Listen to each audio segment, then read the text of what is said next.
Hey there, gamers. This is Toby from the Secret Levels podcast here. I wanted to tell you about our fundraising campaign we're hosting this year from November 1st to December 31st called Gameboree. Gameboree has been happening for 6 years in support of St. Jude's Children's Research Hospital. In total, Gameboree has raised over $11,000. This year, we have some awesome prizes we'll be giving away, and we'll even be doing some special streams over on twitch.tv/TobyVonDoom. For more info on how to donate and when the stream schedules are, please visit badsecretmedia.com/Gameboree. Donate to win some prizes, but also just to help the kids. Donate today and make a difference. badsecretmedia.com/Gameboree. GAMEBOREE.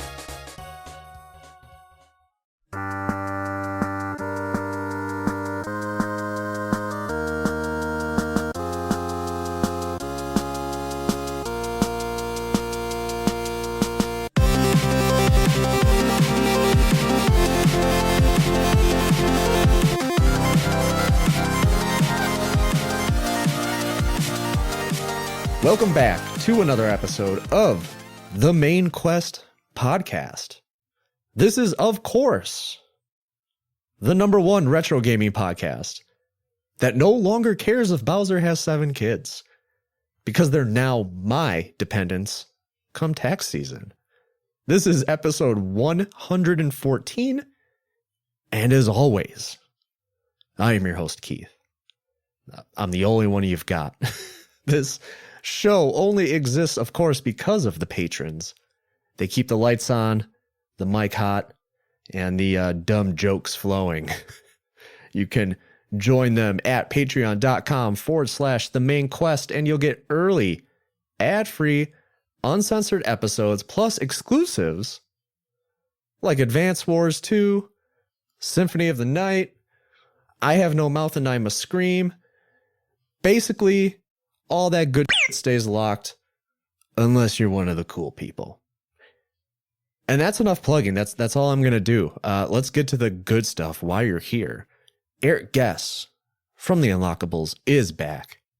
And he's also cooking up a new project called 9 to 5 Bears. And we geek out about that. And then we dive headfirst into Super Mario World. And we'll get to it right after this music break.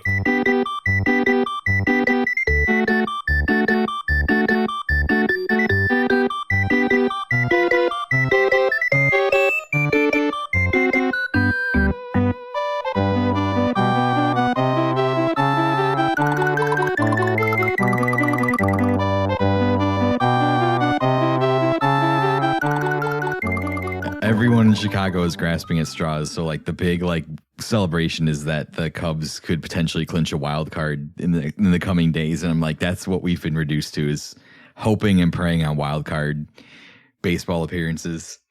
Yeah, I look forward to beating the shit out of the Cubs in the playoffs.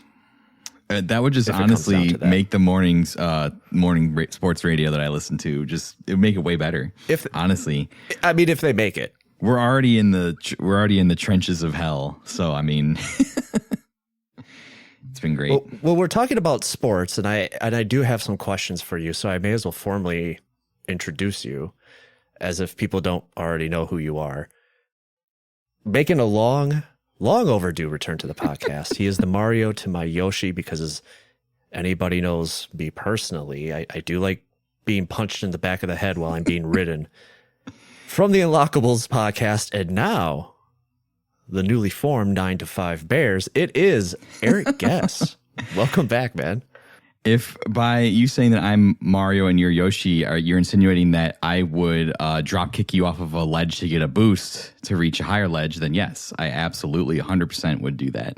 So, thanks for having me back on, Keith. It's always a pleasure, always an honor to come on the Main Quest. This is really kind of a full circle moment, because when I first started podcasting and met you and we started talking, I think 3-4 years ago, this was an episode that I called dibs on. I'm like, I don't care what happens. I just want to come on for this one specific episode. So kind of a prophecy being fulfilled here 4 years later. I wasn't even sure. I've gone through multiple shows by then. I wasn't sure I was going to be around anymore. So I never thought I would have made it here. It is still surreal to be. I thought we were never going to get off of Sega. Yeah, I think a lot of people thought I was going to be stuck there for way longer than I actually was. But yeah, it still hasn't really like this new wave of like breath of fresh air of like a whole new like console and stuff like that is hasn't subsided yet. Almost Still- like when the still Super very- Nintendo came out. Almost, yeah. We can actually kind of revisit that a little bit. But first, I want to talk about 9 to 5 Bears because that's your new thing going on. If you don't really want to talk about it too much, because I also don't want to like dox where you work. Which, by the way, I feel like I have part ownership in 9 to 5 Bears, considering all the times I help your company out every spring. So it's true. Yeah, you're welcome. Yeah.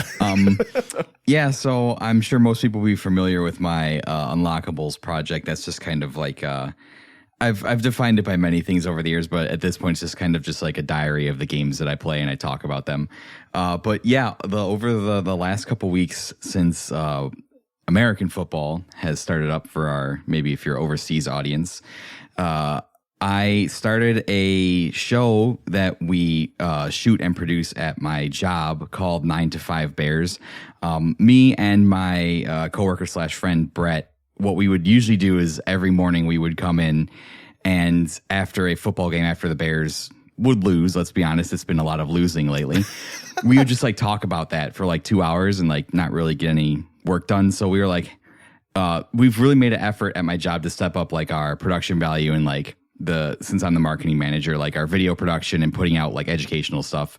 So we've kind of built like a podcast studio in my office. And so this year we were just like, hey, we do this. We got the cameras and stuff. Let's just get together like an hour before work, slam an extra cup of coffee and just like talk for an hour. And we've put out 3 episodes so far. We're into 2 weeks into the season. It'll probably be a couple more once this episode comes out. Not looking great for my hometown football team, but yeah, it's been a lot of fun. It's been kind of a different beast altogether. Unlockables is very like produced, and I put out. I generate a lot of notes for like what I'm going to say, and I usually follow like a really detailed outline. 9 to 5 Bears is really off the cuff, so it's been like a different part of my brain that I've been working on, and sports analysts and diving all that kind of stuff. So yeah, it's just something else. If you like sports, I know that we have friends from all over the country and all over the world. It's just something else I do. So if you want to, yeah, you can find us. It's 925 Bears, the number 9 TO5 Bears. Yeah, it's on YouTube. It's on everything right now, and I'm just getting that scaled up right now. So if you wanted to go and like and subscribe and all that fun stuff, now that I'm a YouTuber, please go and do that. It is a kind of a natural crossover for you because on Unlockables, you do talk a lot about RPGs in general. You know, the famous retro gaming podcast, Unlockables. And still coming to terms with that since you've said it. And 9 to 5 Bears, I mean, you're covering America's favorite RPG, which is football. So yeah. Natural fit. This is coming out, not to date this or anything, this recording specifically, but this is coming out like mid-November.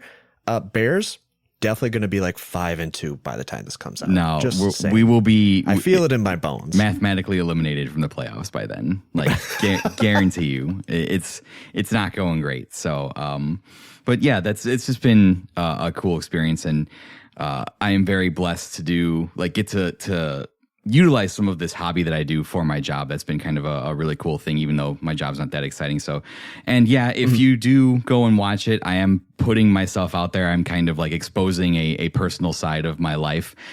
Nobody outside of our gaming circle really knows that I have the Unlockables, and I'm just terrified now that I've put myself out there for the Bears podcast that those two lines are going to intersect, and people at work are going to find out that I've put out 30 episodes talking about a Disney Final Fantasy crossover, and then I'm going to have to explain that to my work colleagues somehow. So, but yeah, I mean, at this point, I don't care. One of these days, you're going to slip up and accidentally call Caleb Sora. He definitely does not have the same positive attitude as Sora. I will say that. If only he had the power of friendship, the Bears would be unstoppable. At this point, nobody seems like they're friends on that team. So, But yeah, that's my prediction. 5-2 by the time this episode drops. If it does, I will have you. I will fly you down to where I work and have you on the show personally. I will not know anything about the Bears. I will just be like, yeah, it sounds good to me.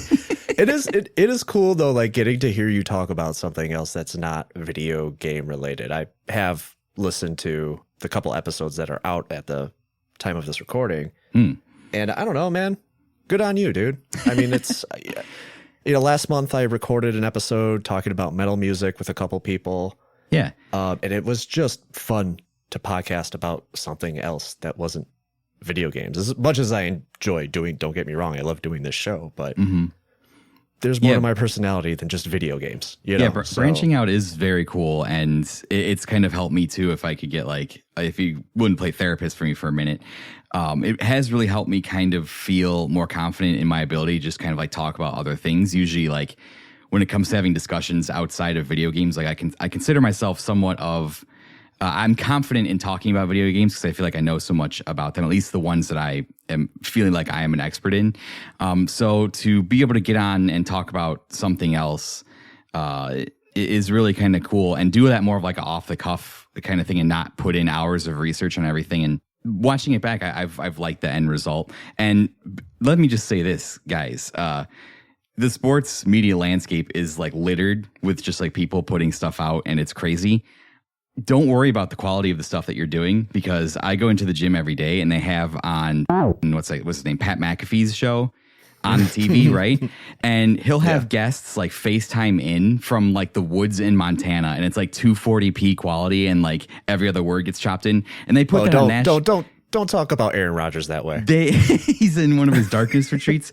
They put that on national TV. So like, if you think I am not professional to do like a thing in a certain topic, like the stuff that they're putting on national TV is not much better than like what you can do with like a couple basic things. So that's my inspirational thing for you. The world needs more podcasters. We're going to save the world through podcasts.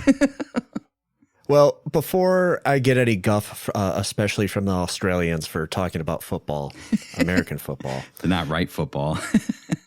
Maybe we should kind of pivot into what we're going to talk about for the rest of the podcast, which is a video game, and kind of talk about the format of the show that I kind of have coming up here, because it's going to be kind of a different episode, and I'll tell you guys why right after this quick music break.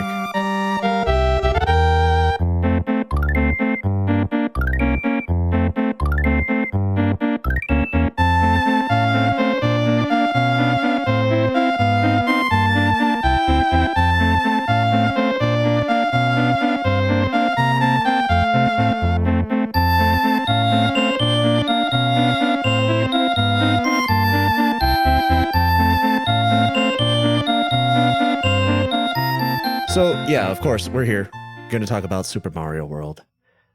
And this is one of those episodes, man, where, I told you off air, why am I doing an episode on Super Mario World? What do I have to bring to the table that hasn't been said already in the past, I don't know, 20 years of, I was going to say social media existing, but content creators creating content about video games.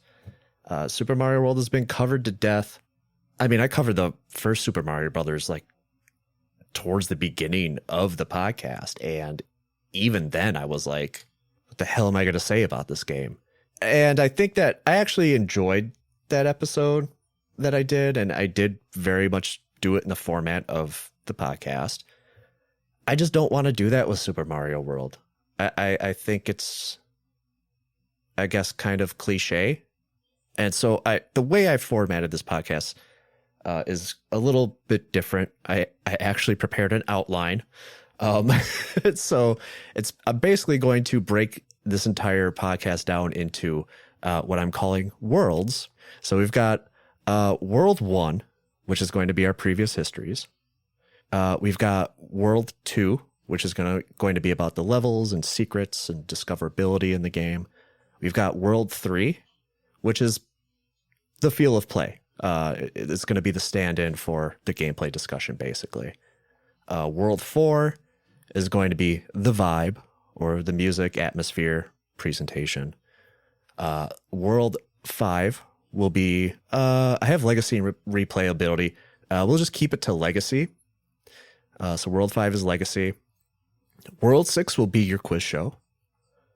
And World 7 will be our wrap up. So essentially, I am not doing a deep dive into the development, if you noticed, according to that outline. I'm not going to talk about it. I'm sure maybe some of it will come up casually in the discussion, but that's one of those things when you look up what people are saying about Super Mario World, that's just stuff that is just going to be regurgitated no matter what podcast you pull up, what YouTuber you pull up. It's out there. It's readily available. I don't really want to talk about it. And I assume you, dear listener, if you came here to hear a Super Mario World episode, you probably know a lot about it already. It's out there. I'm sorry if, for whatever reason, you are disappointed that I'm not going over the development. I do kind of feel a little weird not talking about it. We're also not going to talk about whether or not we recommend this game because I don't know, man. Like, unless you're like some weird edgelord and is like, yeah, no, Super Mario World, that has aged terribly. Like, listen, I'm sure those edgelords are out there. I don't like, are you not going to recommend people play Super Mario World, Eric? Spoiler alert, and especially if anybody knows anything about my show, I'm certainly not going to not recommend it.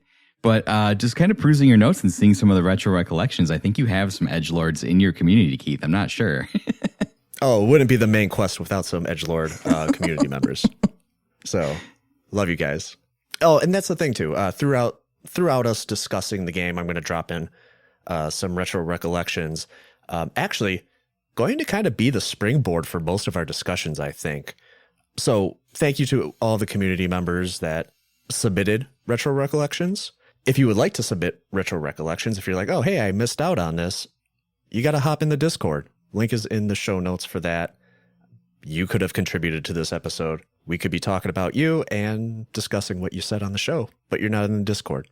So that's not going to happen. But as I always do with every episode, I am going to start with the first segment, which is our previous history with Super Mario World.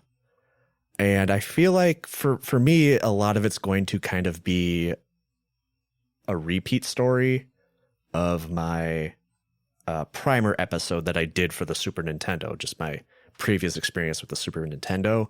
So I don't know how much of that I want to retread right away, but I'll start with you first, Eric. What's your previous history with Super Mario World? So if anybody's, like I said, familiar with my show, you'll have heard this story a lot because I talk about it a lot. Super Mario World is literally the first video game that I have any memory of playing as a child at like around 3 or 4 years old. It is one of my earliest formative memories that I can remember that far back, because you're just starting to experience the horror that is consciousness around that age. And you start to have you might start to remember some things in there. So yeah, I remember very, very early on in my life, in the early 90s, my father brought home a Super Nintendo, and I believe I've told the story before about how my father worked for a display company that did the displays in stores, and I'm pretty sure that he nabbed one of the Super Nintendos out of inventory to bring home, and whether that's legal is here nor there, so we won't go into that. But I remember him very distinctly. I remember sitting on the edge of the bed. He set it up on the TV. You know how back in the day you had the Super Nintendo on top of the TV, and then all the controllers were wired, so you plugged it in, and the wire would hang down in front of the TV, so you'd have to deal with that. And I remember because like I talked in my primer episode, like it was the NES. You could fit into an entertainment center like perfectly. Right. You didn't have to worry about it because it was basically like a VCR. And then all of a sudden, all consoles became top loaders. Yeah. Mm-hmm. And it was like, where am I supposed to put this?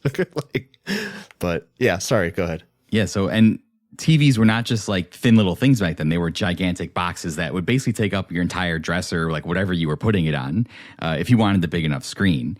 So sometimes if you wanted the big screen TV, it would just take up the entire living room.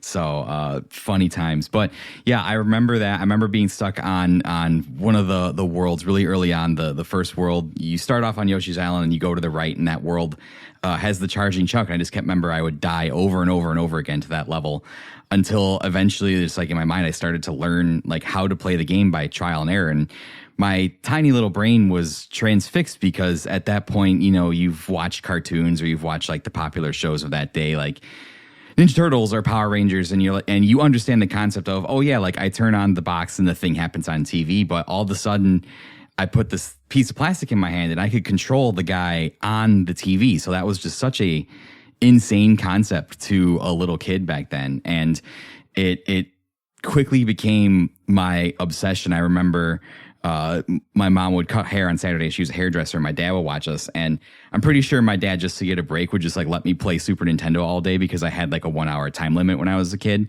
And I just remember sitting in front of the TV for hours playing Super Mario World until I had discovered every secret and beaten every level. So yeah, throughout the years, this game, I don't know if this is the same way for everybody who remembers the first game they ever played, but I consider this game foundational to my likes and my tastes for video games. Ever since that, I've loved platformers. I go out of my way to play them. I've loved Mario games. I try to play every single one that comes out.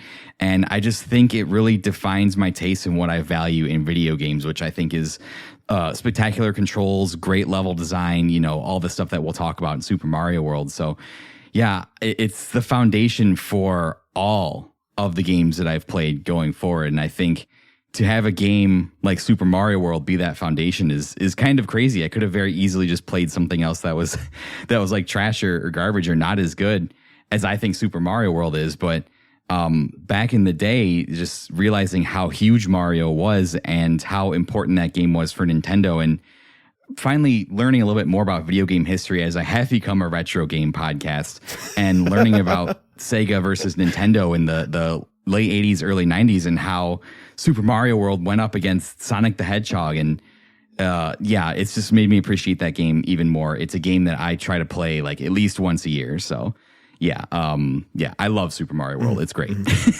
Do you happen to remember like the first thing that like really like stood out or surprised you about the game? I think it was just the experience in general, because like I said, just being able to hit the buttons on the controller and move the guy on the TV was something that felt almost akin to magic when you're that young. And during that time when technology was like on the up and up, but not quite as developed as it is now. And I just think about dying to that charging chuck over and over again. I remember hitting the box and Yoshi popping out, and I thought that was spectacular. It was such a surprise. And because of that, like, Yoshi is one of my favorite Mario characters to this day. I always play Yoshi in Mario Kart. So yeah, just it felt like such a magical experience, and going back and playing it kind of transports me back to that time and makes it feel magical again. You know, it's hard to be in that mindset when you're an adult and you have responsibilities and kids or all this other stuff that you're doing, and the news coming out of the world is so terrible, but it just transports me back to that time where just innocence, man. It's as a whole package.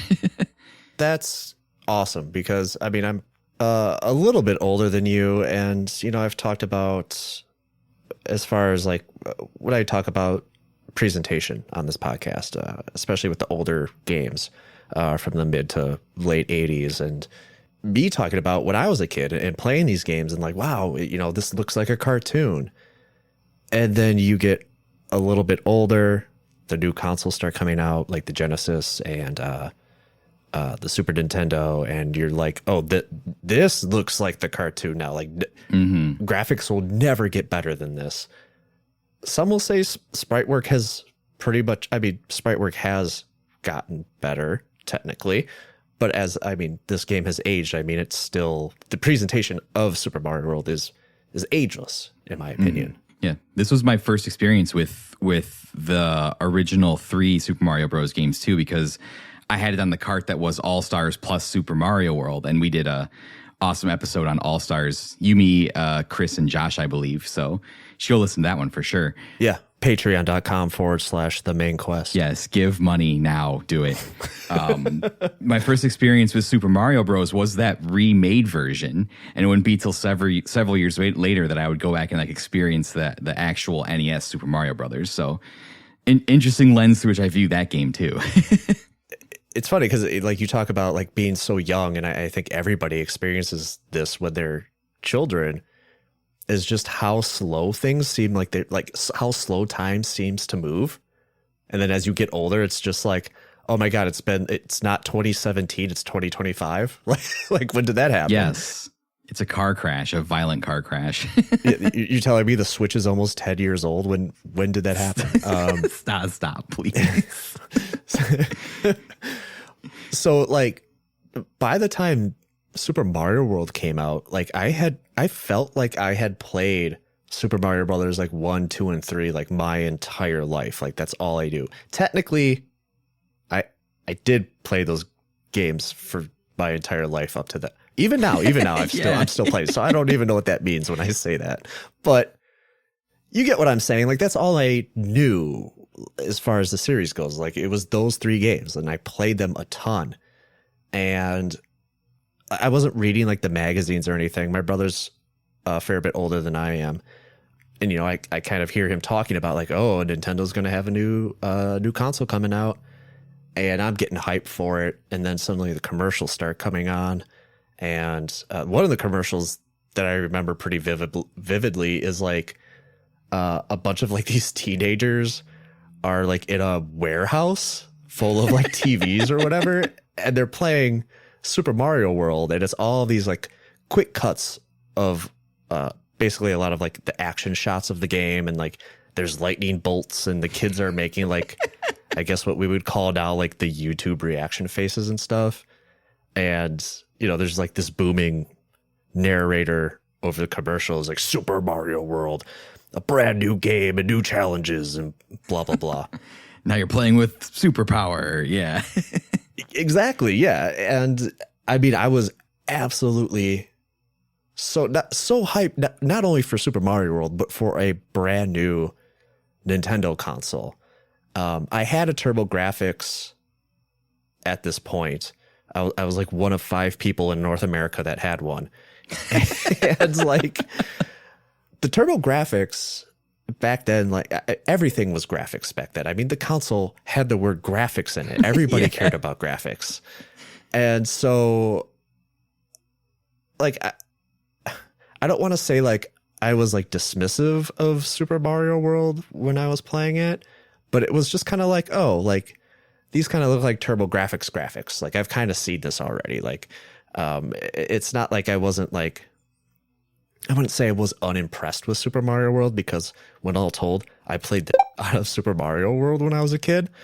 But it was basically like the gameplay that had me coming back to it. I think the first time I really felt like, oh, this is like a brand new generation of console. Like the Super Nintendo, the game that made me forget about the TurboGrafx was F-Zero. Like that game made me. Oh yeah, yeah. Like, oh, like who cares about the TurboGrafx? I mean, nobody cared about it before the Super Nintendo anyway. So it's like, I don't care about it now, especially now, especially since obviously Nintendo had a good run of a massive library for the NES, and now you're talking about all these sequels that might come out.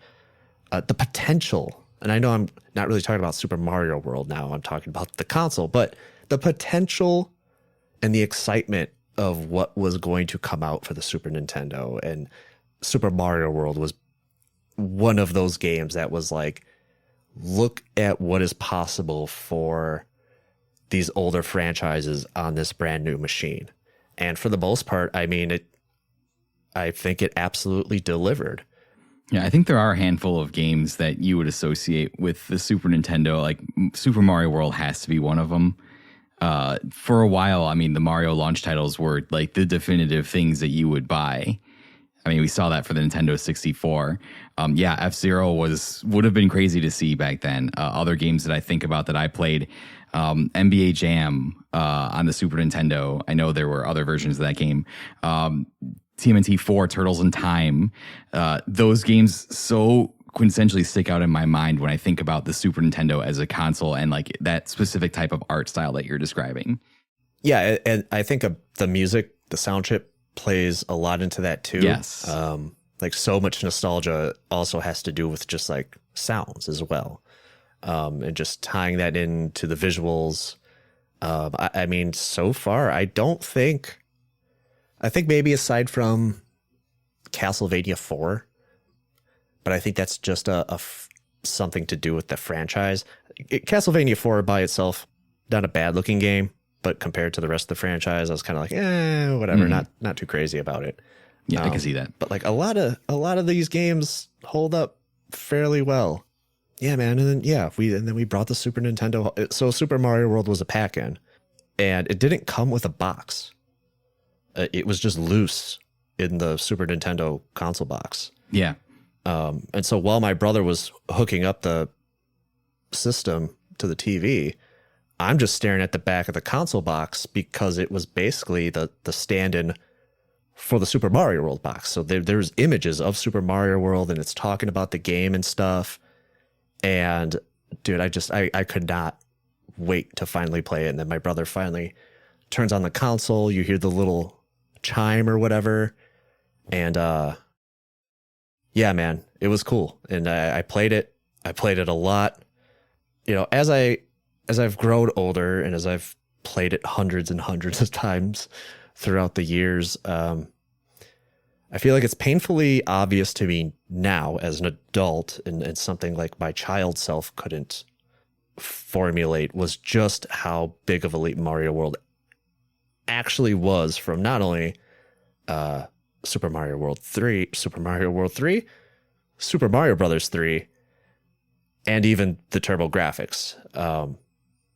And so maybe, like, you know, thinking about it, maybe I did appreciate it as a kid more than I said earlier, especially considering how much I've played it.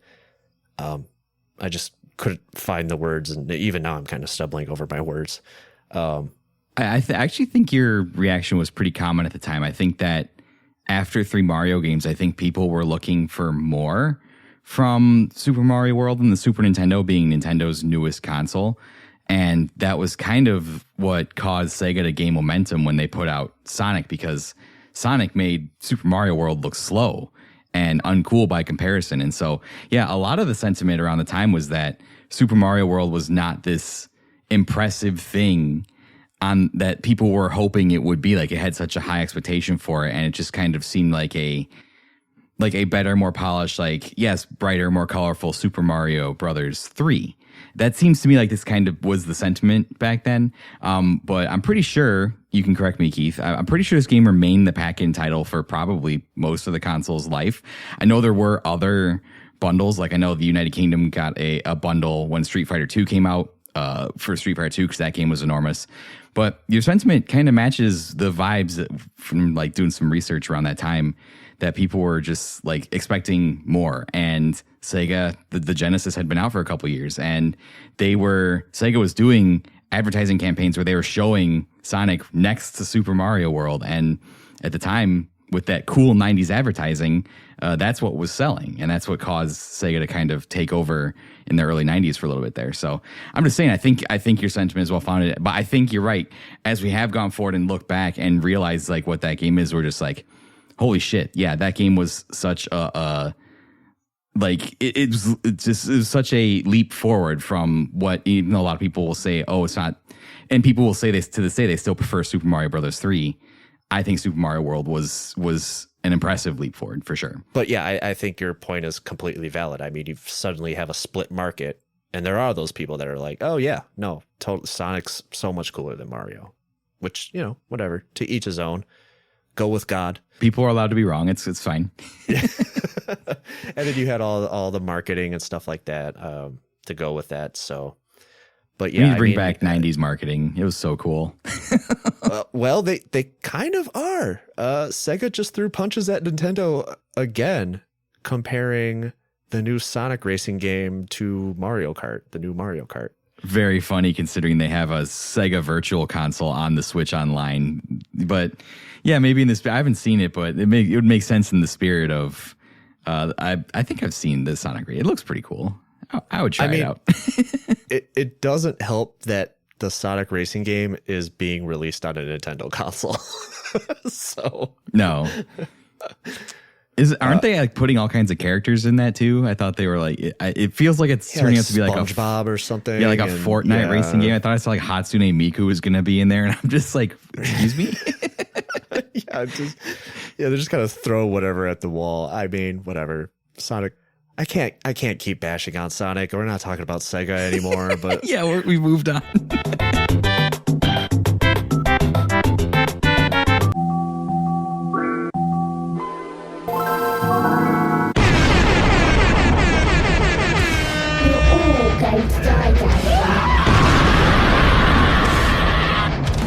Do your podcast feel underleveled? Sick of content that doesn't overclock your ear holes?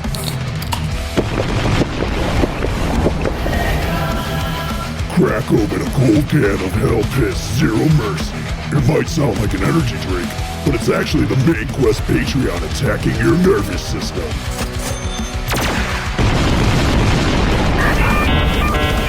For less than the cost of a loose copy of Perfect Weapon, you'll get bonus episodes recorded in an abandoned KB Toys. Early access to episodes before you even know you want them. Listen as your host Keith researches and revisits and re-evaluates retro games with a mix of sarcasm, sincerity, and that thing scientists call good podcasting. no actual scientists were consulted in the making of this podcast. Good podcasting is not a medically recognized condition, and any resemblance to sincere analysis is purely coincidental. We gave the main quest Patreon to a test group. We're still sorting out the consequences. Ever since I joined the Patreon for the Main Quest podcast, Keith has unleashed the beast in me. Ever since the Primal Rage episode, I now go to random children's birthday parties in an inflatable T-Rex costume to brighten their day. And if the Patreon gave me emotions. I do not want them. Please kill me. It's okay to like a video game. Join that before the algorithm bans it for being too powerful. Link in the show notes. Or scrawl Main Quest in blood on your nearest Wii U gamepad and whisper Keith 3 times into the mic. Hell Piss trademark has not been evaluated, approved, or acknowledged by any real government agency. Side effects may include stick drift, polygonal hallucinations, involuntary bricking, aggressive XP drip, LAN party flashbacks, emotional damage caused by hot takes, spontaneous quick time events, and a strong desire to rank every Gex game. Do not consume if you are pregnant, wear deodorant, or currently dating. Contact Dr. Mario if symptoms persist. May permanently overwrite your taste profile. Void where prohibited.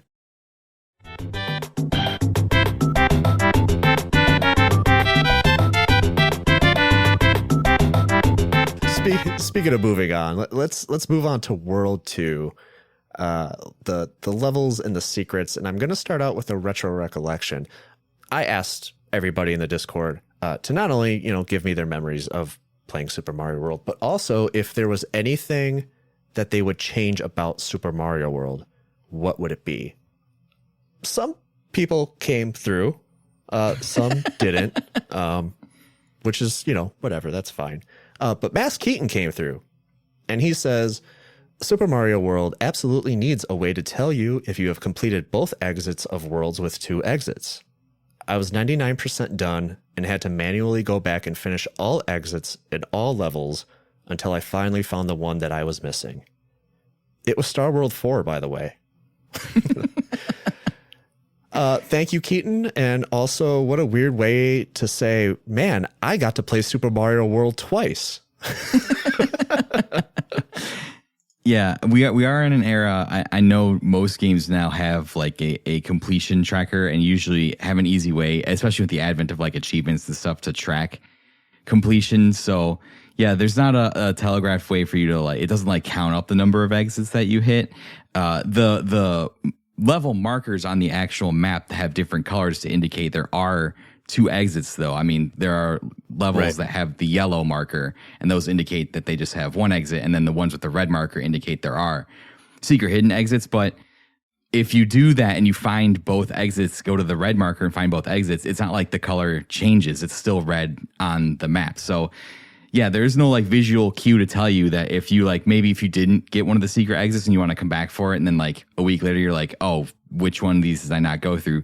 Then yes, you have to like systematically like play through all of them again to get that secret exit if you don't remember. Yeah, I mean, I feel like, again, so this is kind of like Super Metroid. It's going to be very hard for me to like objectively look at this game. Like there's no way I can, which is another reason why we're doing the format that we're doing this in. The only thing that I could add to that is that I feel like that only becomes a problem if you put the game down for a certain amount of time. Mm-hmm. You know what I mean? So this game, you can save. And I think it's like every 3 levels, it asks if you want to save. And then it also saves at the, what are the stages called where you hit the blocks and then the colored blocks show up in all the stages? Switch palaces, Keith. They are switch palaces. Thank you. Yeah. Put away your tweet, dear listener. So close the app. Yeah. But then, yeah, there are these certain stages called the switch palaces where you can basically flip. It's a short little like bonus stage. Basically, they're not hard at all. In fact, I would say Super Mario World is not hard at all. But we can talk about that a little bit later. And at the end of the stage, you jump on the switch, and that corresponding color in the switch palace now activates these colored blocks in the stage. And I believe it's only like the yellow and the green ones that give you items. The blue and the purple ones don't do anything other than just like provide platforming, if I remember correctly. That sounds correct. Yeah, I think the yellow blocks will give you a mushroom, and I think the green ones will give you a feather. Yeah. So all of this is to say, once you complete those switch palaces, the game will also ask you if you want to save. So there are frequent save points, and I think it only... So if you turn the game off, I think it sets you back to wherever the last level that you completed. So yeah, if you put the game down for, I don't know, like a week or something, I could see you being like, wait, what's the last exit that I did? So here's my other thing too, now that I'm thinking about it. So if you did complete both exits, you're going to have 2 pathways. Yes. And, you know, if he's talking about Star World 4, if he had just went to Star World and saw that the path was incomplete, he could have just been like, oh, that's exactly where it was. Sorry, Mass Keaton, I'm not like on you or anything, by the way, buddy. I'm just saying, like, context clues, man. You're a gamer. You're smarter than that. So yeah, no, I think you hit on an interesting point there, because you're right. I think the way that the overworld kind of grows and evolves alongside you as you play it, like the exits that you take physically change the overworld when you take them. So you're right. Yeah, you do get that second path, like to the Switch Palace, or I can think of in World 2 specifically, after you defeat the first castle, it's the level where you get, you're introduced to the feather for the first time. You get the super cape. If you take the secret exit on that world using the cape, it goes like usually the standard pathway, if you take all the regular exits, is like around the lake. Doing the secret pathway in that level goes into the lake. And so I feel like the way that the world evolves kind of gives you context clues. And if you're taking an exit and you feel like there's like a big part of like the world map that you can like go to, and you're just like, oh, I can't get there, then maybe that's a clue that one of the worlds around there, one of the levels around there that has a red flashing marker, maybe has an exit that gets you to like that part of the map. Because when you unlock all the levels and you find all the secret exits, there aren't many parts of the map that like don't have like a level or like a path that goes to them somehow. So that's something I really like that Super Mario World does over something like what Super Mario Bros. 3 did. The overworld level selection was like very static. Like, yeah, you could get the hammer and break a rock or like do some things to jump around like that, and the Hammer Bros would move on it. But Mario World, the world literally evolves with you as you play. And I think that's kind of gives you a context clue as to, yeah, the things you're doing in the level are changing that. And then if you notice that, hey, all these red ones are the ones that have secret exits and the ones that like change the world as you're playing, then maybe that would be your clue if you feel like there's a big spot, a big part of the map that like you haven't been able to get to or hasn't changed yet, if that makes sense. No, yeah, I think it's signposted pretty early because as soon as you start the game, you have an option to go left and do a stage, or you have an option to go right and do a stage. If you go left, like you don't see any more stages. If you go right, you see like stage 1, you see stage 2, and then you see a castle. So you're probably like, what's going on over here to the left? And then you play that level, and then suddenly that level does not have any secret exits in it. It just has one exit. And then all of a sudden, you beat it, and then all of a sudden a path opens up, and it's going kind of up into this lake, and then, there's another level here. What the hell's going on here? You play that level. Also doesn't have a secret exit. But once you beat that, another path opens up, and then you go to your first Switch Palace. And then, you go to the right, complete those levels as usual, just very straightforward, no secret exits there or anything. And then you hit Donut Plains, and that first level that you're talking about, it does have a secret exit. They do signpost it. It's very obvious. If you did not find the Switch Palace, those blocks aren't going to be there at the end of the level. But if you did complete the Switch Palace, Mario can run up the wall, and there's a key up there and a keyhole, and then you're just like, what the hell's going on here? And then you hit the secret exit, and then all of a sudden that exit goes on into the lake. So it's very much telling you that like there's more than one way to beat a level, and if you beat it one way, you're going to unlock these new paths, and if you beat it another way, you're just going to kind of canonically go through the game, which you could totally do. You don't have to. Obviously, these are optional unlockable areas. And something like Star Road, sorry again, Mass Keaton, a little more obvious, where that path in Star Road does not continue unless you find the secret exit. It's the only time the secret exit is not optional. Like, you have to find it. It's very obvious that, like, all right, well, I clearly missed an exit here because I can't get to this next star, or I can't get on top of the hill that takes me to the special bonus stages like Mondo and Tubular, which are really stupid names for levels, by the way. I will say that's the one thing that hasn't aged well in Super Mario World is the name of those stages, which I believe in Japan are called, like, they're completely different in Japan. Like, they have nothing to do with whatever the hell we got here. So they're just trying to make the game appealing to a Western audience, Keith. Not so appealing. I don't like, if like a 6-year-old played Super Mario World, I don't know if they're going to know what tubular means. Can only imagine what levels would be called nowadays with the slang that we have. Skibbity. No.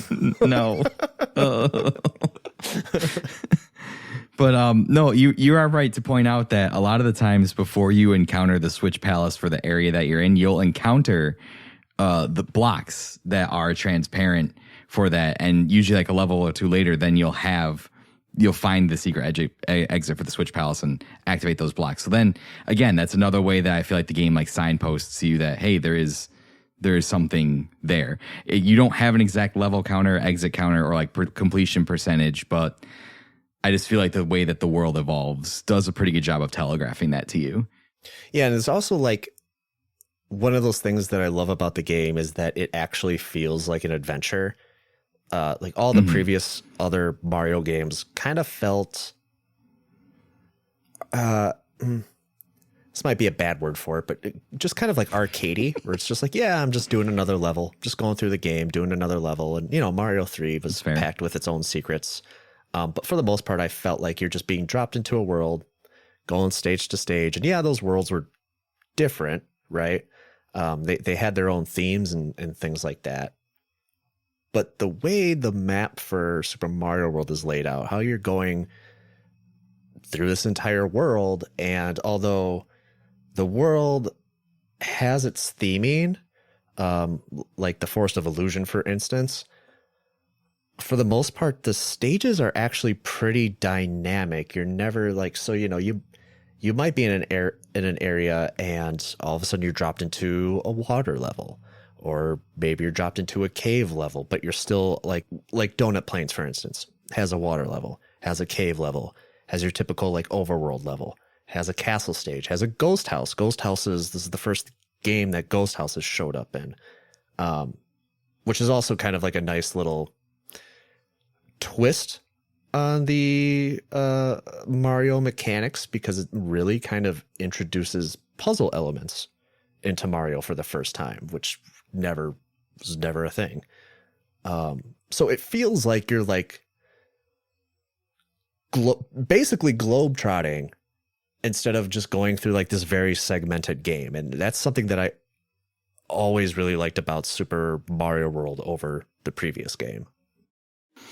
I do like Mario Bros. 3, the thing that it kind of does there, where it kind of like winks at the players like, oh, this is kind of like a stage play that's happening, right? I really like the theming for that specifically. But yeah, I think you hit it head on. I think this is an adventure to save the Yoshis of Dinosaur Island, that this is called.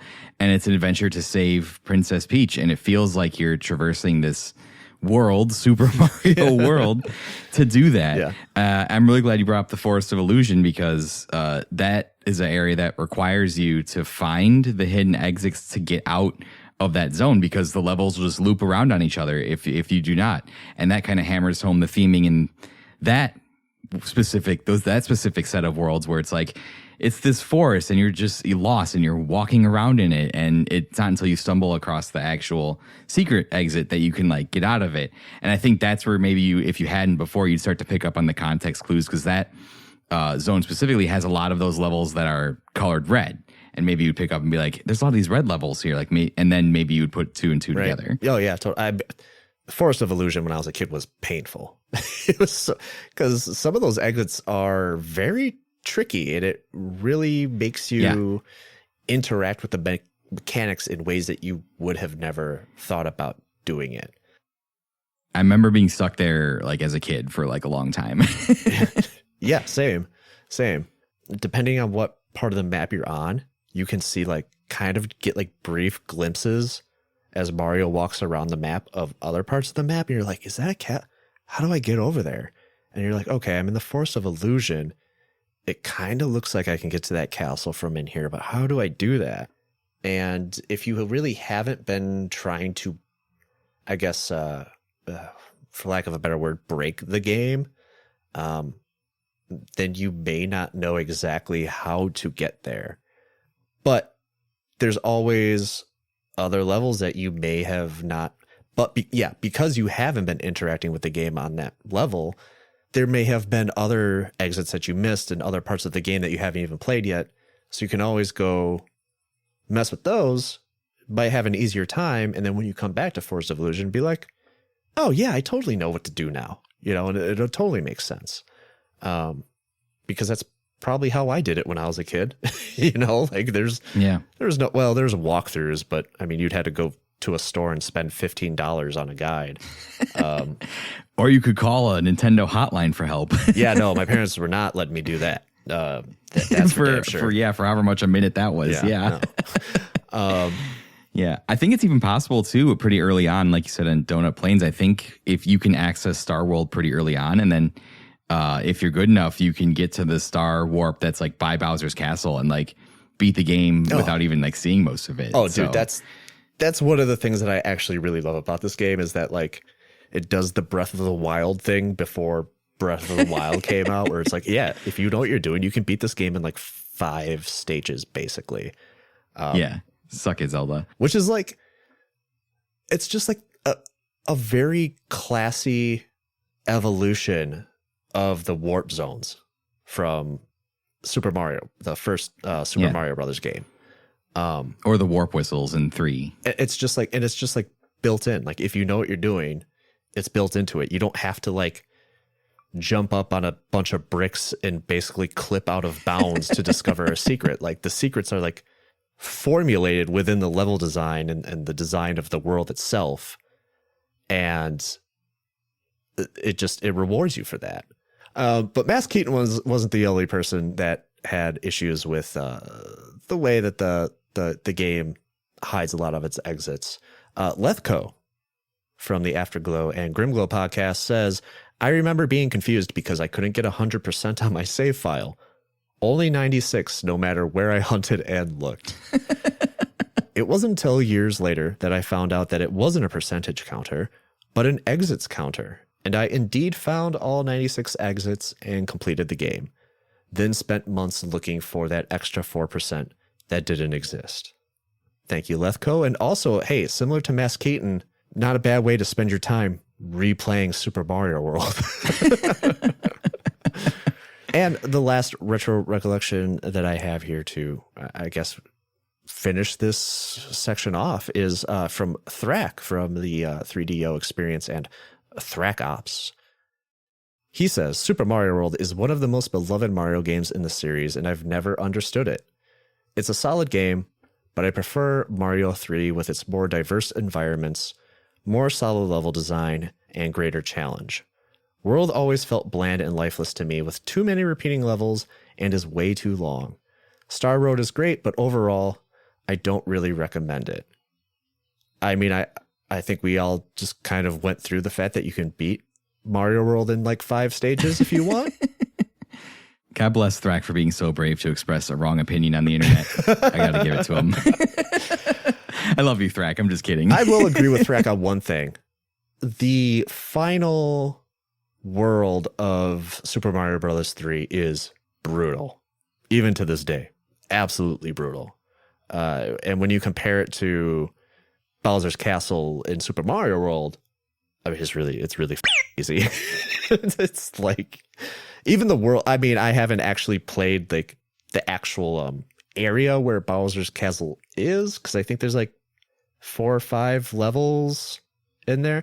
I never play them anymore because I always do. So there's a castle like literally 2 levels before Bowser's Castle. So there's like one last castle and then Bowser's Castle 2 levels later. Yeah. So my route through the game is like I get to Donut Plains and then I go to Star Road, finish all those stages, finish the special stages because so when you finish all the special stages, you were not only congratulated by Nintendo for and telling you that you are a super player, which obviously, thank you.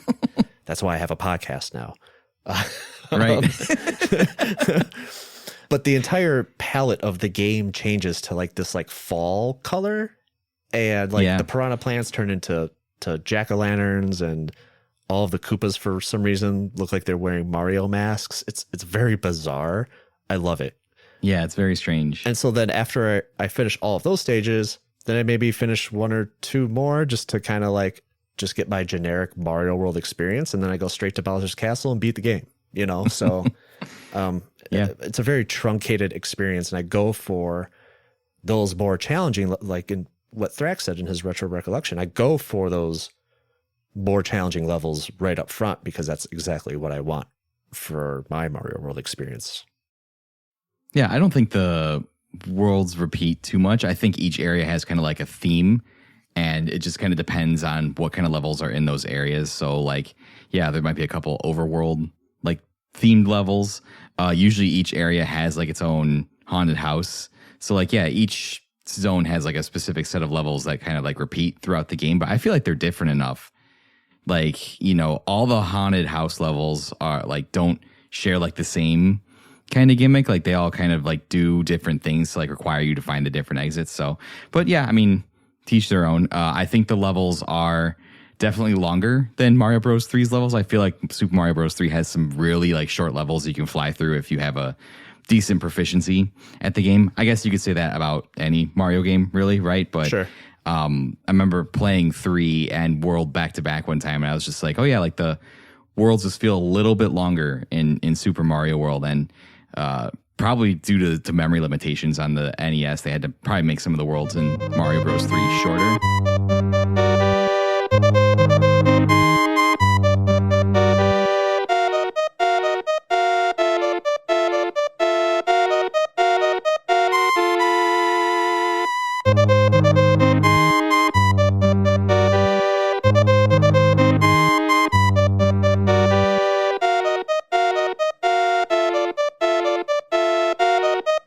Well, I think that's actually a good segue because I think that all depends on how you play Super Mario World. So let's get into World 3 here, the feel of play.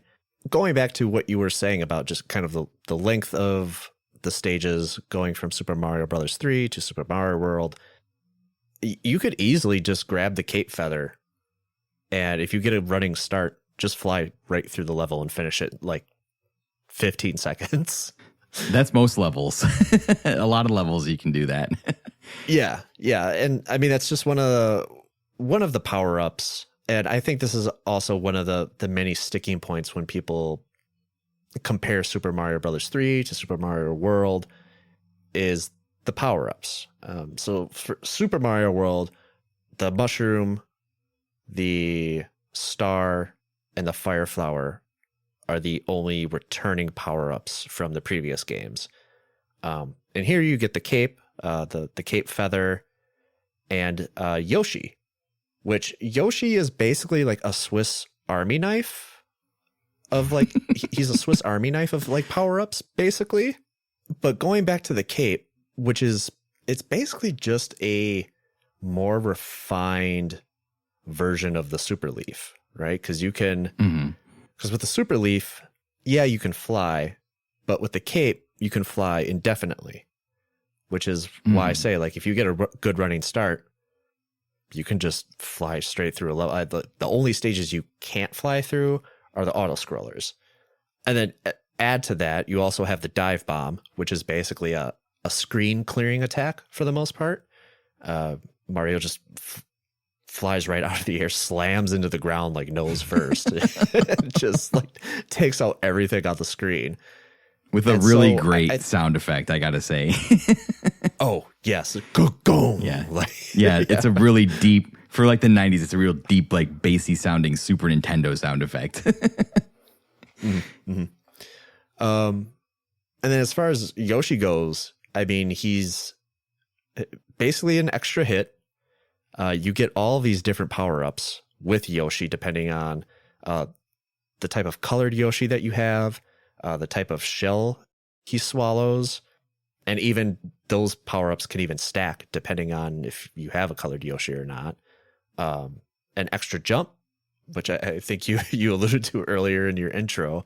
And then you also have Mario himself, which has, like, he has more movement with the spin jump, which is pretty dynamic, because you can not only break certain blocks with the spin jump, you can also be impervious to certain environmental hazards. And I just think, whereas I think a lot of Super Mario Brothers 3's gameplay and mechanics has a lot of breadth, Super Mario World has a lot of depth. It has fewer tools at your disposal, but everything that it does have is very versatile. It's very refined. And I think though Mario 3 is basically like a toy box, I do think it's pretty shallow mechanically. And I guess that will be my hot take there. I do think it has a lot of power-ups. There are certainly, like you said, there are things that didn't make the return. I think of things specifically like the frog suit. There's the frog suit in Super Mario Brothers 3, which doesn't have a lot of versatility outside of water levels. Like, there's no sense in using the frog suit on land because it just makes you so slow. This might be a hot take or not. I don't know. I do think that the Super Leaf, the flying in Super Mario Brothers 3 is easier to do because all you basically have to do is like build up P speed and then jump into the air, and then you just have to keep hitting a button to fly until you lose that meter or whatever. I think that's easier to execute rather than, because with the Super Cape, you gotta kind of like build up speed, jump up, and then rock the D-pad kind of back and forth, kind of when, and he kind of flies in like a parabolic arc, like up and down. So like when you're heading down, you got to like hit the other side of the D-pad so he like shoots back up. And there's some skill there in kind of like trying to fly him there, as opposed to like, I think the Super Leaf. But yeah, I always felt like people were like, oh, well, there are more power-ups in Super Mario Brothers 3. But like, yeah, outside of like the Super Leaf and like a couple of the other ones, like, it feels like things like the frog suit, or like, isn't one of the power-ups like you get in the boot? Like you have the boot, and you can like bounce on the spikes or whatever. Yeah, the Karibo shoe. A lot of that stuff feels like kind of like situational. The P-Wing will give you like sure. unlimited flight for like a level, or you can just fly over a level and skip it completely. A lot of that stuff feels situational to where like the entire game of Super Mario World is built around, like you said, the fire flower, the mushroom, the super feather, and Yoshi. And Yoshi really did take up a lot of those spots and the things they're trying to do with them, where you can, shoot fire or swallow the rainbow shell and fly, or he can be used as an extra hit, so you can have an extra hit on top of your mushroom. So I think they sacrificed a lot of like power-ups they would put in the game to like include Yoshi, which I think is the right move, because I think Yoshi from that game became a really popular character. He got his own spin-off game after this one, the sequel, Super Mario World. So I think that having fewer power-ups allows you to build different kinds of like obstacles and stuff on level around those specific power-ups and do more interesting things with the level design than focusing on like all these power-ups. So I would agree with you. Yeah, it really feels like the idea of a sequel during the NES was more. Super Mario Brothers 2, more graphics, more levels, more characters. Super Mario Brothers 3, more levels, more graphics, more power-ups. They're just kind of just throwing. In the case of the everything lost levels or the real Super Mario Brothers 2, more harder. Yes, 100%. And Super Mario World feels like it's just kind of back to basics. It feels like they're like, let's take this back to what made Super Mario Brothers 1 so great. Kind of just that same philosophy of just refining gameplay with what they have. And of course, you can't take away all of the power-ups, right? Basically what we have here is from Super Mario Brothers, because Super Mario Brothers only had the mushroom, the star, and the fire flower. Yeah, this adds Yoshi and a cape because you kind of have to have something new to play around with, right? And really kind of showcase what the Super Nintendo can do. But I feel like a lot of Nintendo's philosophy with Super Mario World was to kind of go back to what made Mario good in the first place, I think, too, there's a very big spectrum in Super Mario World specifically of like a floor and a ceiling in terms of skill. I think it's one of those games that's easy to pick up and play, and just kind of go through the general levels. But they do have things like Star Road and the secret levels in there that are really difficult. I mean, those are some of the hardest levels I've ever played in a platformer.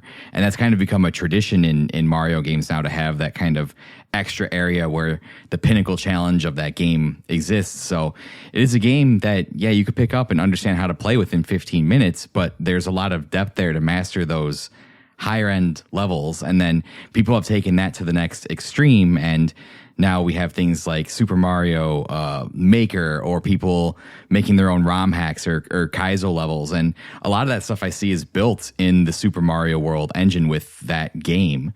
And the gameplay from that limited item pool and just the things you can do with Yoshi and the spin jump. I think the spin jump is one of the most important things that's ever been added to a Mario game, because it allows you that invulnerability and being able to platform off of things that you weren't able to jump on previously.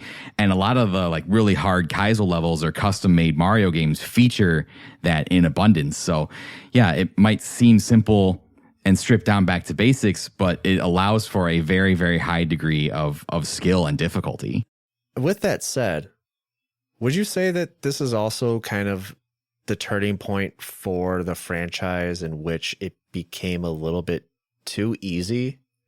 I'm also asking, this is coming from somebody who has played this hundreds of times, and by the time I was done with the special stages for my playthrough for this podcast, I had 55 lives and I hadn't even started Donut Plains yet. So this is kind of, because the one complaint about a lot of newer Marios is that they just shovel out one-ups like all the time. And I feel like this game very much is the beginning of that. For me personally, it's hard to say, because like I said, I've played it so much and I have such a degree of mastery over it. For me, the point where I really started to see that happen was I think that Super Mario 64 has a higher degree of difficulty, and I think Sunshine 2 is pretty difficult at a lot of points. I think the point where the easiness kind of came into play was with the new Super Mario Bros. Series that's for me personally, because I remember playing those games and they have difficult levels in them. But yeah, by the time I finished those games, I have like 80 lives. And that to me was kind of the point where that whole easiness conversation kind of comes in, is the new Super Mario games for like Wii and the DS and all that stuff. And I know a lot of people love those games. I don't really love those games as much as other people, or have like the reverence for them that people who grew up with them did. So, because I'm just, an old boomer now. But it's like you said, it's difficult to say because I think both you and I have like a tinted lens for this one, and we've played it so much. So, but I would say that the Wii New Super Mario Bros. Is where I really started to notice that. Yeah, I think you're probably right. And yeah, I did kind of leave the 3D Marios out of that. I don't remember technically Sunshine, and that's they're technically separate because they play separately. But I was just thinking of like the lineage of Mario games. Well, I mean, we kind of talked about Yoshi a little bit, and we do have some retro recollections that also talk about Yoshi. And we ended our last section off with Thrak, and we'll start this section off with Thrak. And he says that Yoshi is cool, at least. And then we have Chris Copleen from, of course, Retro Hangover, who says, if I could change something, I would love to see more of those special colored Yoshis. They're really cool and a lot of fun, and I think having more of them in later stages would have been a blast. And I'm going to say, Chris, first of all, thank you. And second of all, yeah, I 100% agree. Outside of the special stages, a lot of the colored Yoshis don't really pop up that often. They're pretty rare. And the thing that makes them, like, you really have to earn those colored Yoshis too, because when they pop out of the egg, they're just little baby Yoshis, just really chill, really vibing out baby Yoshis. Like, those things look high as fuck when they come out of their eggs. Like, they just look, they're not ready to be, blasted off into a pit, later on when they're fully grown adults. And so in order to get them to be a full-grown Yoshi, you have to just constantly feed it enemies or whatever stage hazards are around.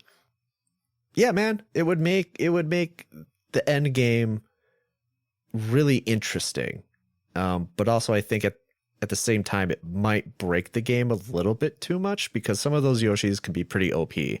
I think the yellow Yoshi is probably the most useless. It basically just does a ground pound.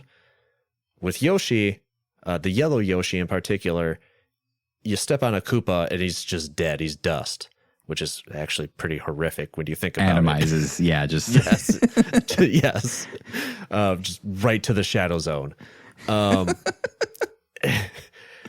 But like it's kind of useless, because most of the time I'm not stepping on top of enemies. If I'm playing a Mario game, I'm not attacking every single enemy, so it's only like useful in certain cases. Sending that Koopa straight to whatever the Mario World version of hell is. to the fire world, I guess. Yeah, I'm trying to think, is there a hell equivalent in the Mario franchise? Do we need to start talking about the spiritual hierarchy of like the Mushroom Kingdom? Like, we have to know. We must research. But yeah, it would have been cool to. And I'm sure, you only have so much time to design something, especially when it's going to be a flagship game for your new console and you need to have it out. Yeah, there was some opportunity for sure missed in there to maybe be able to like feature some of those special Yoshis in like levels specifically designed around like what they could do. Sorry. Like I said. Sorry, Eric. I did Google, does hell exist in Mario? And one of the pages that shows up in Google from the Super Mario Wiki is just titled Hell. Really? Oh. I'm just going to drop this in our chat. This is very interesting. The AI overview on the Google search says that there is canon afterlife featured in Super Paper Mario. I just sent you a picture of Mario going to hell. This is from Super Mario Kun. Hell is a place of suffering and punishment that unrighteous souls are sent to after death, as outlined in various religions, mythologies, and works of fiction. it has had various degrees of relevance in the Super Mario franchise. Super Mario Galaxy. In Super Mario Galaxy, that one, yeah. the Japanese and Korean name of Melty Molten Galaxy is Hell Prominence Galaxy, while the Chinese name translates to Hell Erupting Lava Galaxy. The Japanese version of the Super Mario Galaxy original soundtrack reflects this, with the Galaxy's theme being titled Hell Prominence. Interesting. Hell Prominence Galaxy sounds like such a metal band name. Like, dude, it totally does. Yeah, I would name my band Hell Prominence Galaxy. Dude, yeah, somebody's got Behemoth has to drop a new album called Hell Providence Galaxy. Yeah, or that sounds like it would be an anime attack, like Hell Prominence Galaxy. All right, sorry, I totally sidetracked you about the colored Yoshis. No, that's fine. We've confirmed that divine spiritual afterlife punishment exists in the Mario world. Interesting. Yellow Yoshi sending them straight to hell. Yeah, right. Divine retribution.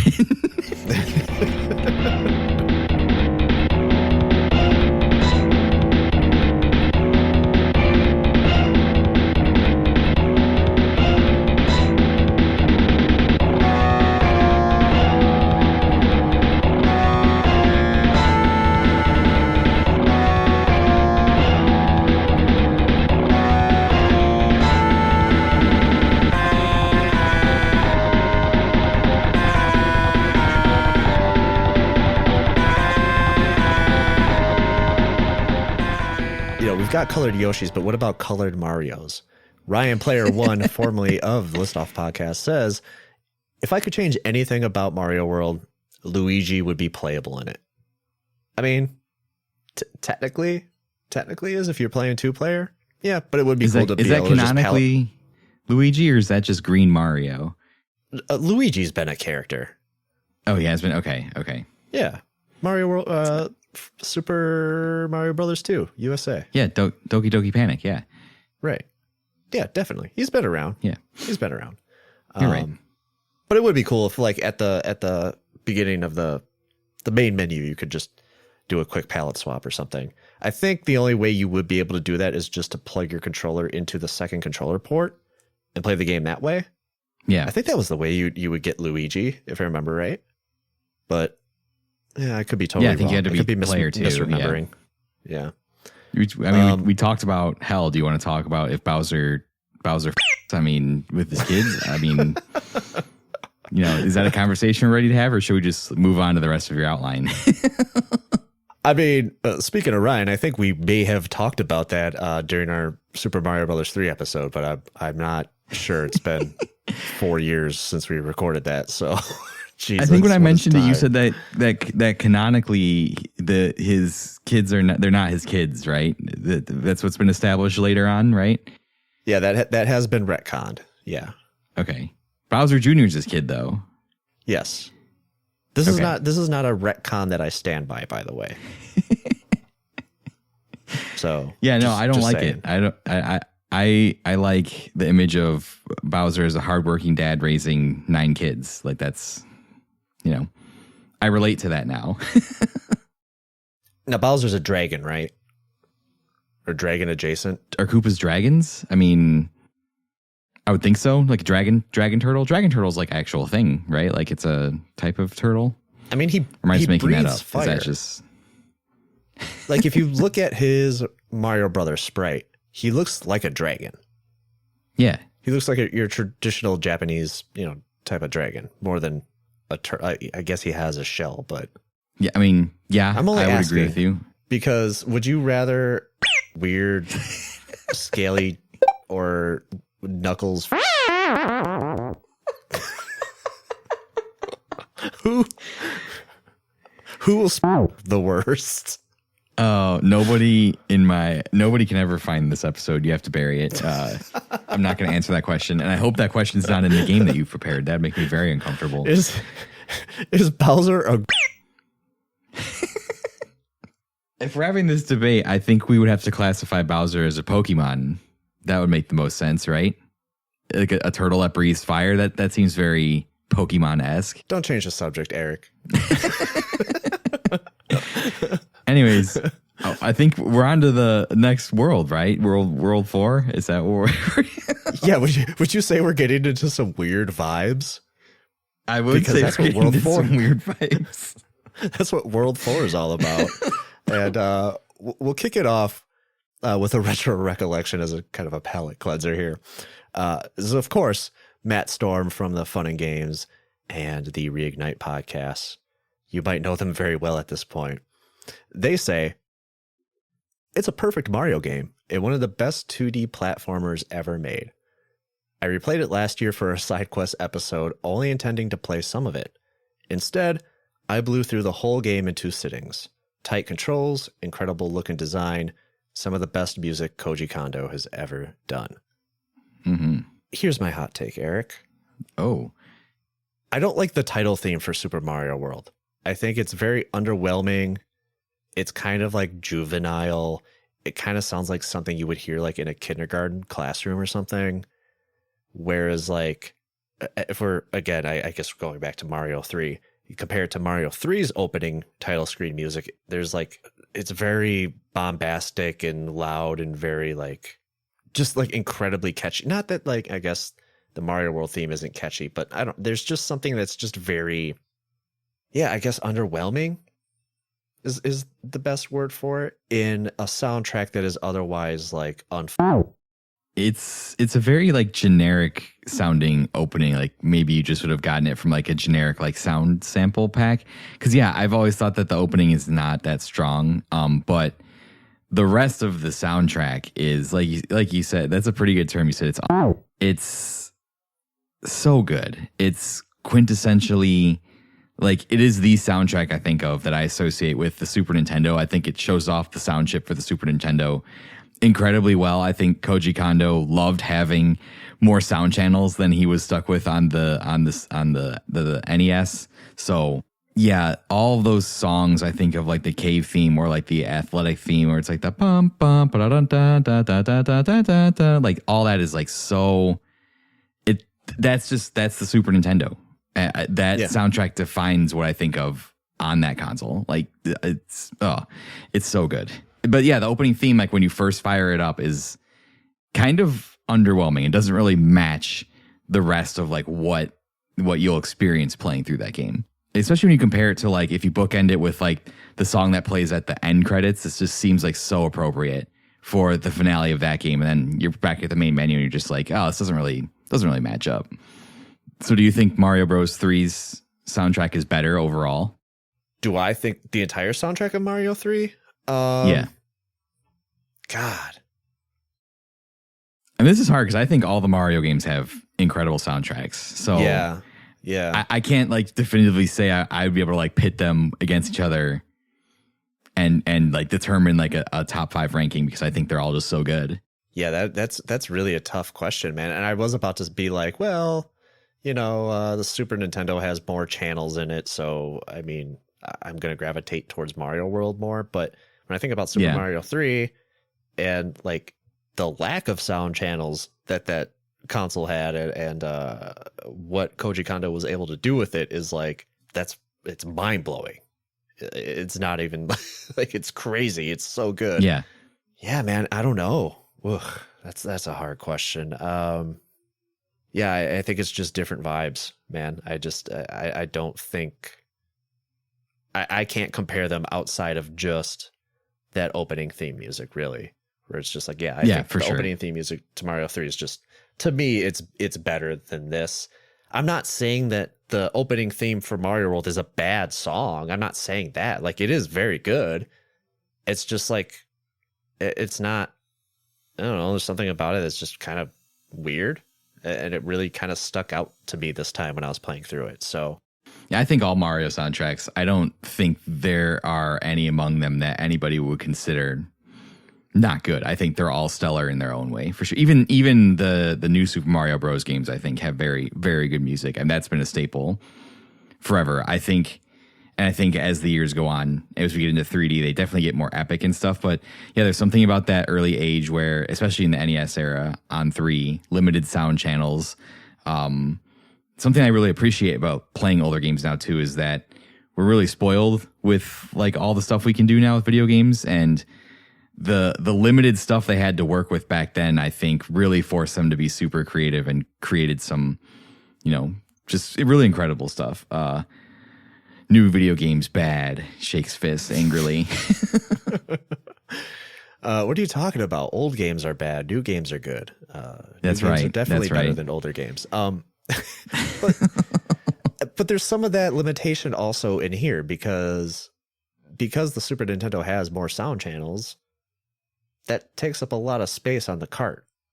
And so it's funny that you mentioned like, oh, like I can hear the cave levels and I can hear the overworld levels and the athletic theme and all that stuff, because that melody that you sang before, that is like, that permeates every single track in this game. It's in the cave theme.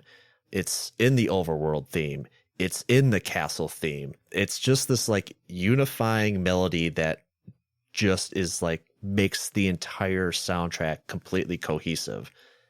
And so I guess I could see, if I'm going to objectively look at it, you could be like, oh yeah, well, there's not a lot of difference in the music in this game because, there's that one melody. But I think the way Koji Kondo uses it and changes the tempo of that melody so that you don't notice it right away.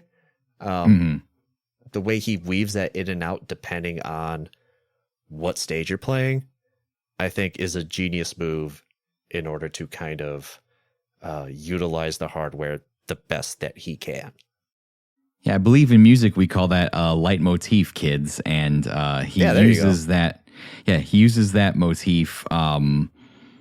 And it's such a versatile piece of music that it can be used in all those different ways. Because like you said, yeah, in the cave theme, it's a little bit slower and it's kind of like echoey, and all the sound effects in the cave are like echoey. And then when you go into the haunted house, it has that same theme slowed down and it's a little more bass. It feels spooky. It's slowed down to like kind of like this horror level. Yeah, it's an incredibly versatile like little piece of music there that he goes and just uses it like throughout the entire game, and you don't really get sick of it. And maybe that's why it's stuck in my head so much, is because like, yeah, you hear it in all these like different versions and you just know that line of music is synonymous with Super Mario World. The map, depending on what area you're in, also has a theme. Yoshi's Island has a different theme. Donut Plains has a different theme. Who can forget Bowser's Castle, man? That area, that's a bop, man. Yeah. And then Forest of Illusion like really sticks out because it's just like this very like Baroque type of music, very I don't know, like very classic, almost classical, very kind of calming, mysterious, and then just like to speak to the graphics too, like you want to talk about like just how well animated a lot of the characters are. I talked about the process of killing an enemy in Mario. The fact that I had to go through that is kind of weird, but when you pop those Koopas out of the shell, they have like this like surprised expression on their faces, and then like stand up, and it's a completely different sprite. He's wearing like they're wearing wife beaters for whatever reason, and they're just kind of like marching along the stage or whatever. And in some cases, if they're next to the shell, they'll kick the shell right back to you. And then you've even got some Koopas that are wearing super capes and flying around the stages. The way that I think the enemy's called Blarg in the lava stages, way that Blarg kind of just like pops up above the lava, just his eyes, kind of looking for Mario, and as like he's like kind of stalking you, and then just like in the right moment attacks you. And you mentioned the Charging Chucks earlier. It's just what a weird ass enemy to put in a Mario game. It's just like, I remember even to this, like I remember when I was a kid when I first saw those, and I'm like, this thing's just like a football player, but also it throws baseballs at you. I really like how the whole idea behind that one was, let's put Koopas in American football pads, but like let's have them do all like other sports too. Like they will kick the football at you, they'll run to try and tackle you, or they'll throw a baseball at you. I think so. Now, as an adult, I'm like, well, a lot of catchers in baseball wear very similar padding to football players.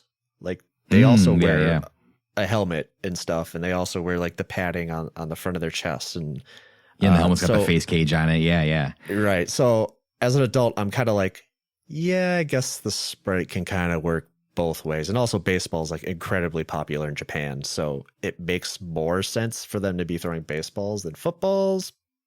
Still a very, in general, just a very weird enemy for a Mario game. It feels on par for Miyamoto though. It makes sense. It just, the game feels so much more alive than any of the other games that came before it. Yeah, I think it's part because they are able to do a little bit more with the sprites. I mean, you can only do so much expressions with sprites on the NES because you have limited space. You have very limited space on that. And to make a game the size of Super Mario Bros. 3, you can't have a wide array of expressions for those sprites specifically. But yeah, with the Super Nintendo, those sprites are a lot more expressive. Like I really do like the Charging Chuck sprites specifically. A lot of the sound effects too, like when you land on a Koopa with the yellow Yoshi, or if you spin jump on them, they'll just poof into existence too. And that poof is like a very satisfying like pop sound effect. Like it's really, really good. I think of too, when it comes to sprites, I think of the boos in the haunted houses. There are like different boos with like different expressions. And when you turn around, they'll like wake up and they'll like stick their tongue out at you and they'll like follow you and stuff. So yeah, the sprite work, the leap from the sprite work, when you go back and look at it from like something like a Super Mario Bros. 3 or anything in the NES to like that is like very impressive. And then as the 90s would go along to the 2000s and we get into 3D, we'd start to have some games where that sprite work would really, really become animated as storage would increase. But I think Super Mario World's one of those first steps because all the sprites are doing like so many more things.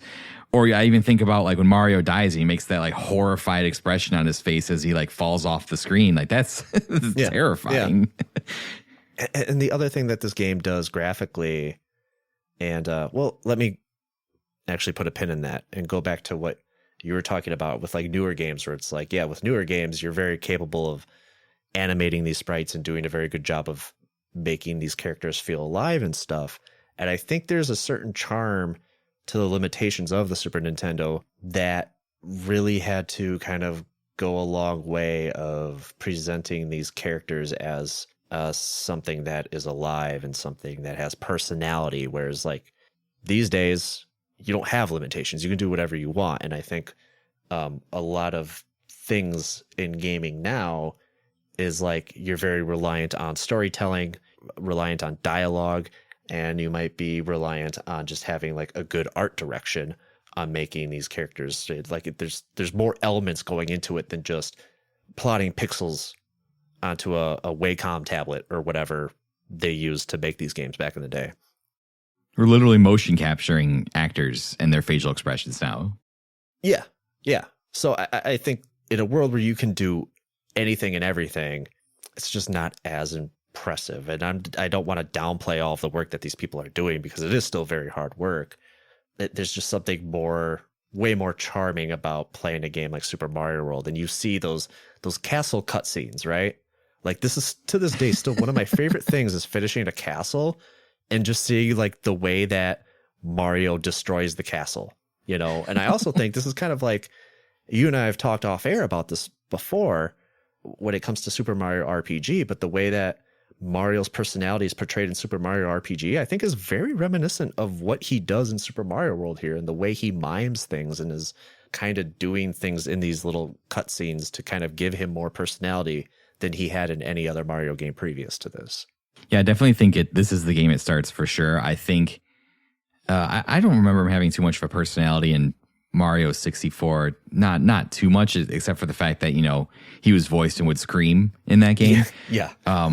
But yeah, I think this game with the expressive sprites kind of gave him a little more personality, and then Super Mario RPG, I think, kind of really builds on that and kind of establishes Mario's personality for like what it really is. And then other games that would come after that would go on to kind of continue that tradition.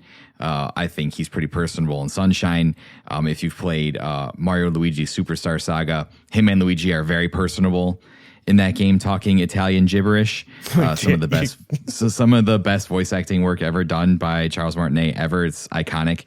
But yeah, I think it does really start here when you have that increased power. And there's something beautiful being able to express emotions through like sprite and pixel art like that, because it's something you're literally having to create by hand. And there's something beautiful about being able to do it in acting and motion cap too, because that person has to literally make that expression and convey that emotion with their face, with their body. But being able to do it on such a limited format like this is just something that I don't want to say it's like a lost art, but I think it's something that's become lost over the years as games have gotten better. Yeah, for sure. And the last thing that I really want to talk about, it's personally one of my favorite things video games do.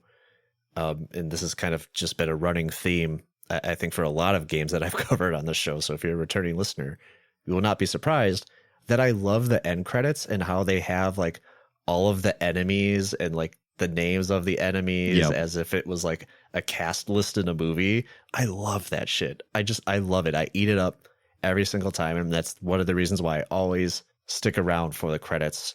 Doesn't hurt that the song that plays during the end credits is probably one of the best pieces of music in this game. Oh yeah, for sure. So yeah, I just want to speak about that because if I don't mention it, I feel like I will have betrayed my own podcast. So yes. Yeah, no, same thing with the end credits and music, no notes. Just a little bit of extra love like that makes a game. It's a little bit of extra. They didn't have to do that, right? They could have just did end credits and been done with it, but just going a little bit extra above and beyond like that, it's really noticeable. We'll cap this section off with, once again, Chris Coplain saying, I'm reading what Matt wrote, and I agree with them. This is the best 2D Mario platformer. It's also the reason I begged my parents for a Super Nintendo in Christmas of 1991. Though I haven't played it recently, I played it over and over again as a kid. And this was a game that would be played alone or with friends for several years until the next generation came out. This is a masterfully crafted game from start to finish. And it has a save system. How novel. That's right, Chris. We'll never forget how much you hate Mario 3. It's one of my favorite Chris's righteous fury towards Mario 3 of not having a save is the best.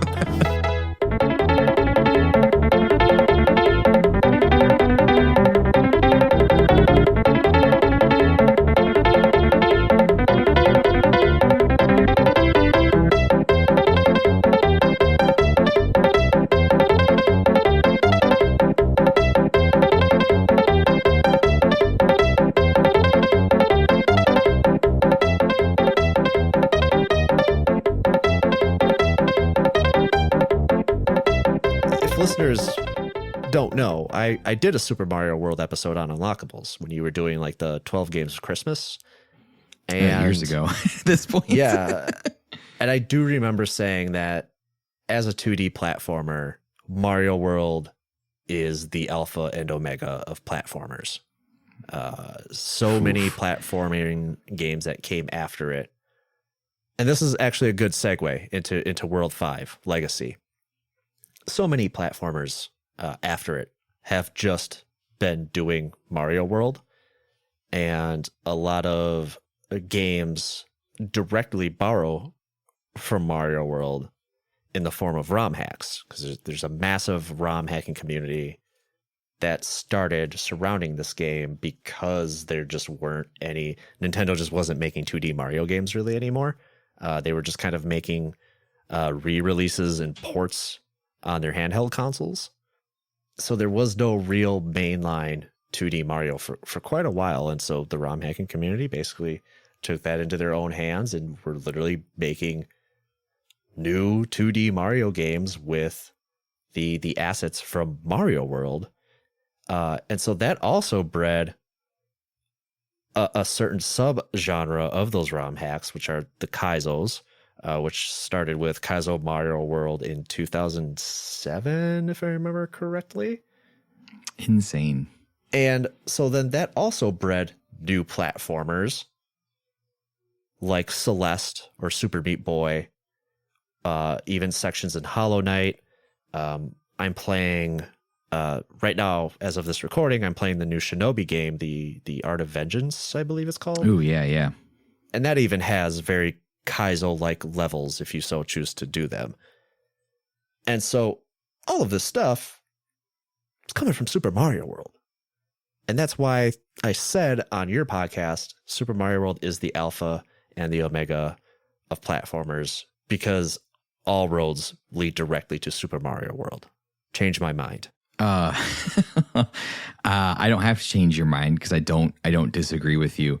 I think Super Mario World is kind of the final form of what they'd been doing with the NES Mario titles, right? I think it's all the work they've done with that distilled probably into its purest 2D platforming experience is what Super Mario World is. And I don't really hear it talked about as like that influential game, especially amongst the games that you kind of mentioned. Funny that you do mention Hollow Knight. I'm playing Silk Song at the time of this recording, and I do see some of that spirit of the Kaizo Mario platforming in that game, because the platforming in Silk Song is much more brutal than it was in Hollow Knight for sure.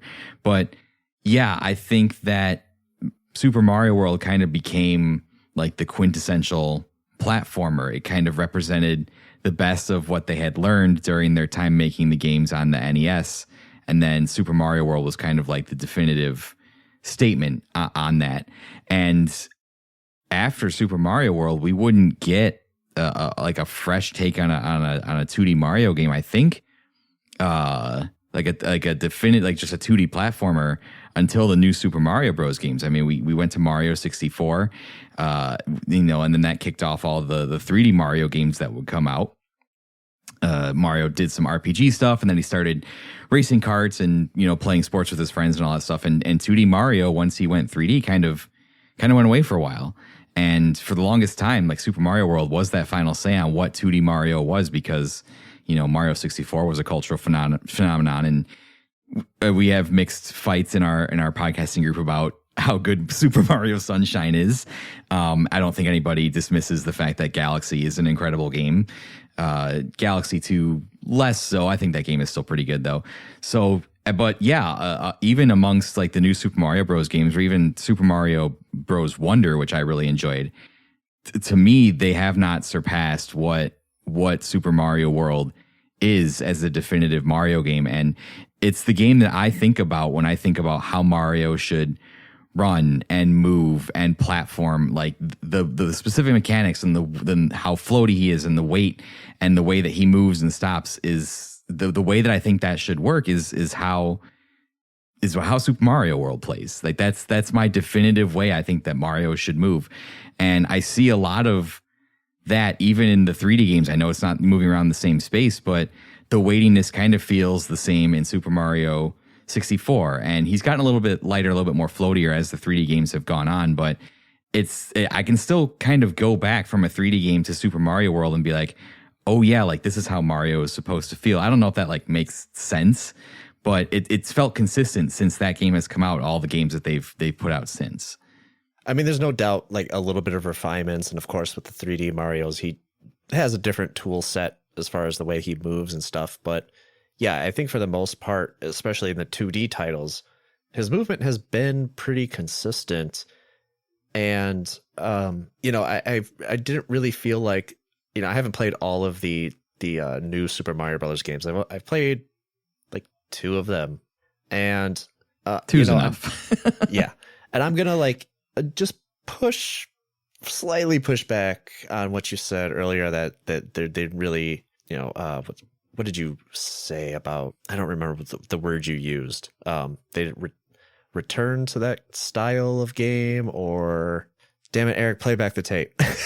I don't even remember what I said. I've been saying a lot of stuff. Okay. So I'm not even specifically sure. I feel like those weren't a proper return to the Mario World formula. I would agree with you. You're right. I would agree with that you. it was a more closer to Mario 3 because it did seem like it was just like, I don't know, here's a bunch of new power-ups. And or so even you could say Mario 2 because they kept in a lot of the stuff from Mario 2 with like Luigi's like floaty jump or the way that Peach could fly. Like that stuff's specific to the Mario Bros. 2 USA. So 100%. Yeah, I didn't think about that. What I do want to bring up is the fact that the legacy of Super Mario World and the way it influenced this ROM hacking community, you probably don't get the Mario Maker games. That's interesting. And now, of course, I'm going to look at this in kind of like a pessimistic anti-Nintendo type of way. But nobody likes to sue people more than Nintendo and take down their content. And so I feel like as cool as the Mario Maker games are, which they are very cool, they always, the cynical side of me is kind of like Nintendo put it out to stop people making ROM hacks. Right, because they saw that people like to do it, and they were like, oh, if we just do this, then we can make the money on it. And that would basically put ROM hack people out of business. Yeah. Even though the Mario Maker games, no matter what we say, incredibly successful. People make their own Kaizo levels on those. And yeah, it's great. It's great unlimited Mario content. But even still, when you find good levels, there's a lot of trash on there too. Yeah, 100%. So I think Mario Maker is, in a way, a good game for, I guess, lack of a better term, casuals. You know, people who just they don't want to do the work to find the ROM hacks and to do the research on, you know, what website has the best stuff and what creator has the best stuff. And I think a lot of people in the ROM hacking community still rather use those Kaizo tools that are available to them rather than using Mario Maker, because Mario Maker is just so much more rigid in what you can work with than with the ROM sets and stuff that are out there.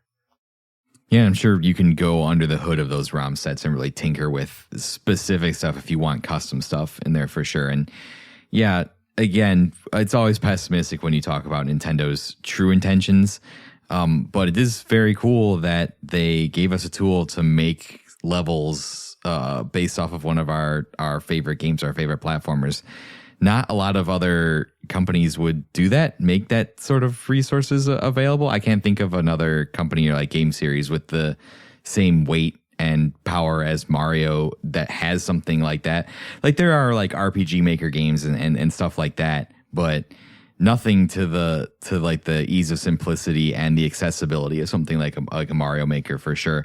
And yeah, it specifically does come out of that like Super Mario World Kaizo ROM hacking scene, which is like still, even if there are other Mario ROM hacking scenes, the Super Mario World Kaizo ones specifically are the ones that I see most often, most commonly. And I don't think that anything has really matched that on scale, except for maybe like the Pokemon ROM hacking scene where people make their own custom Pokemon games, and Nintendo has not made a Pokemon Maker yet. So, I mean, let me ask you this question. Maybe I'm going too far. Maybe I'm going too far with the legacy thoughts here.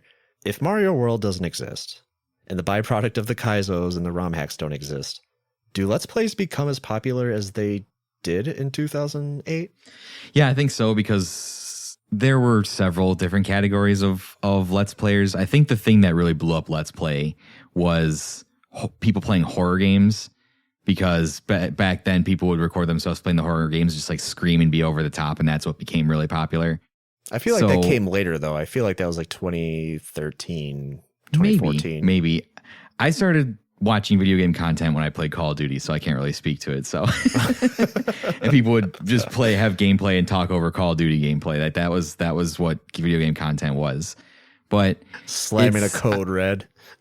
Essentially, yeah. That's when I had my Dorito fingers, and after school I was a sweaty tryhard. Shout out to Thrak, by the way. Yeah. Oh, go watch Thrak Ops. That's an awesome idea for a series. So go check that out. But yeah, it's interesting because I would have to say that I don't hear Super Mario World discussed in the other ways in the ways that I do the other Mario games. Like everybody obviously talks about Super Mario Brothers, Super Mario Brothers 3, Mario 64, like all those, and Mario Galaxy, like all those other Mario games are like discussed and like reverenced and revered. And I just don't hear Mario World discussed the same way. Maybe I just don't have the conversations, or maybe I just don't seek out those conversations because my opinion and what Super Mario World means to me is just so unassailable that it doesn't really matter. I don't hear it discussed in the same way. And I think when you go back to it, especially if you look at the history of Nintendo too, I think Super Mario World was a really, really important game. It's one of the best selling titles on the Super Nintendo. It eventually did help Nintendo in the long run close the gap and overtake the Genesis and sell more systems than the Genesis. So that's an incredibly important game to Nintendo. So even comparing it to Super Mario Brothers 3, like we have been, like I think you can make an argument for either one of those games if you like one of the over the other, what they do. But yeah, this is one of the most important games that Nintendo has ever made, in my opinion. And I just don't hear it discussed in the same like breadth or veracity or certainty that I hear like Super Mario 64 or those other Mario games discussed as like certainly, like even amongst your retro recollections, some people are just like, yeah, I was like, okay, it was fine. Yeah, it's surprising to me. And yeah. I think, but again, that could be my personal bias. That could be my personal lens. Other people's lenses. Like, this is literally the first video game I ever played. So, like, of course, I'm going to say that it's important.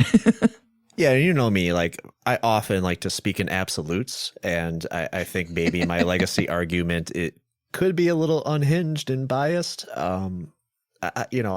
I'm sticking to it, man. I do think this game is more important and should be credited more overall, especially when it comes to modern 2D platformers. I think the lineage is there. You know, we talked about it. You know, we talked about the evolution of how that stuff has come I think it's along. one of the most important games of the 90s. Let's finish this section off with 3 retro recollections here. We have Lethco once again saying, I first played this in a rent-to-own store kiosk demo. And I thought it was prettier than Mario 3, but maybe not as deep as Mario 3. Disagree. Sorry, buddy. Because of that, I went Genesis over the SNES. Came back to this game a couple years later, and I enjoyed it. But to this day, I think Mario 3 is superior to it. Even though it's not a bad game by any means, it just wasn't the jump up I was expecting. Again, that didn't make it a bad game. It was worlds better. Worlds. It was worlds better than most games around at the time. Different strokes for different folks. Go with God, my friend. Ryan Player One once again says, Super Mario World isn't just a definitive title of its console generation. It's one of the greatest platformers ever made.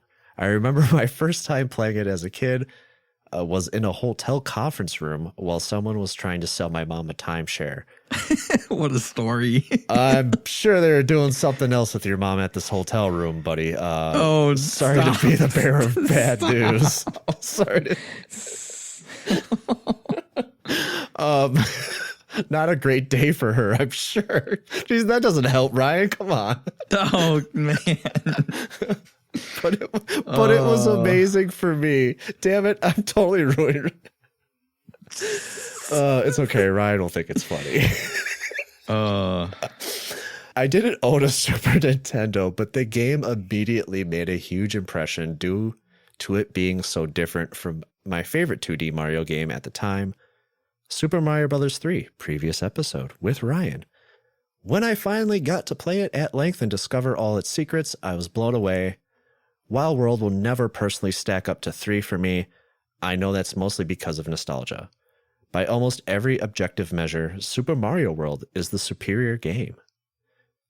Thank you, Ryan. You are correct, but of course, there are other people with different opinions, like Raging Demon of the Command List podcast, who says Super Mario World is a 7 out of 10. It's definitely overrated. Oh, yeah, at least you can save, unlike Mario 3. Beautifully said. It's fine. He already turned the podcast off when we were talking about American football, so it's fine.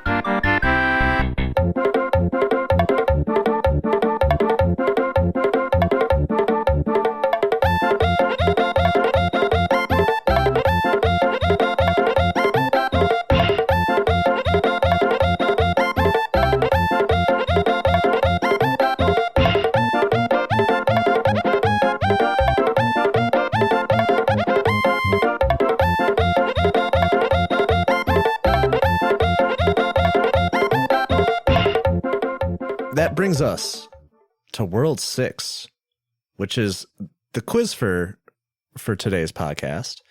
This is a game that I would like to call Throat Goat. What a name. This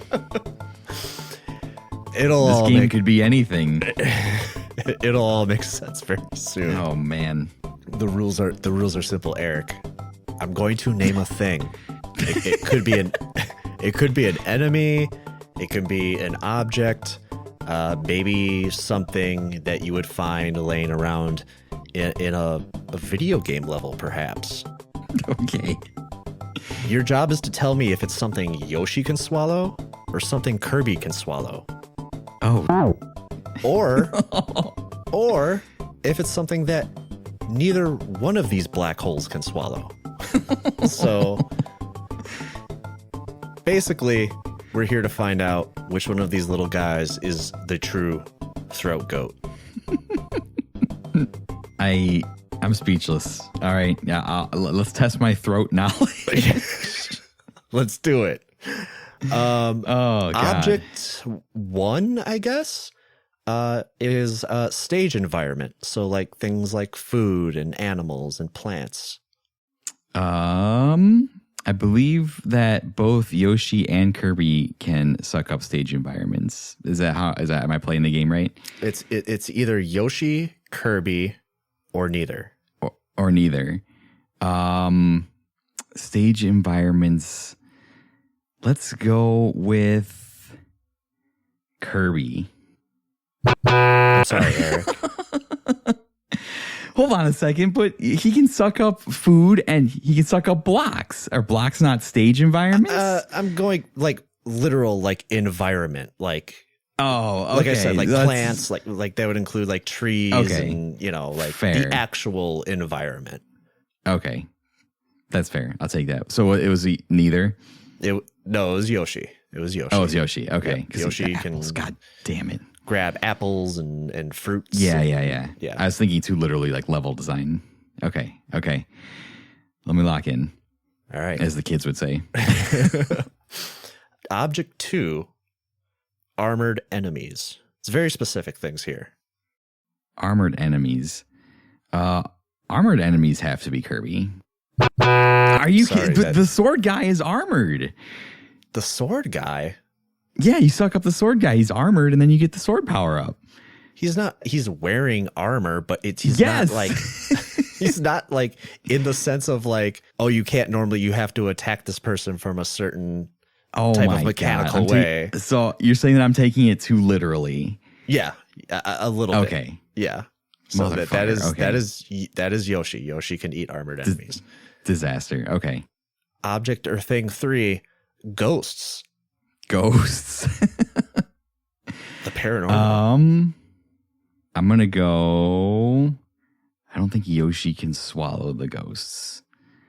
Are there ghosts in Kirby that can only be? I'm gonna go neither on this one. All right, that is correct. I think if you had thought back to Super Mario World 2: Yoshi's Island, there are those ghost enemies with like the lanterns. Yeah, that Yoshi can grab, but more like a ghoul or like a zombie. Yeah, maybe. But if you had gone with that, I think I would have accepted that. Okay, for sure. All right, cool. You are on the board. Number 4 is projectiles. Projectiles is definitely Yoshi. I'm sorry. He can swallow the hammers that the Hammer Bros throw and spit them back at him. Does that not count as a projectile? Can he? Yeah, he can. We got to go to the judges on this one.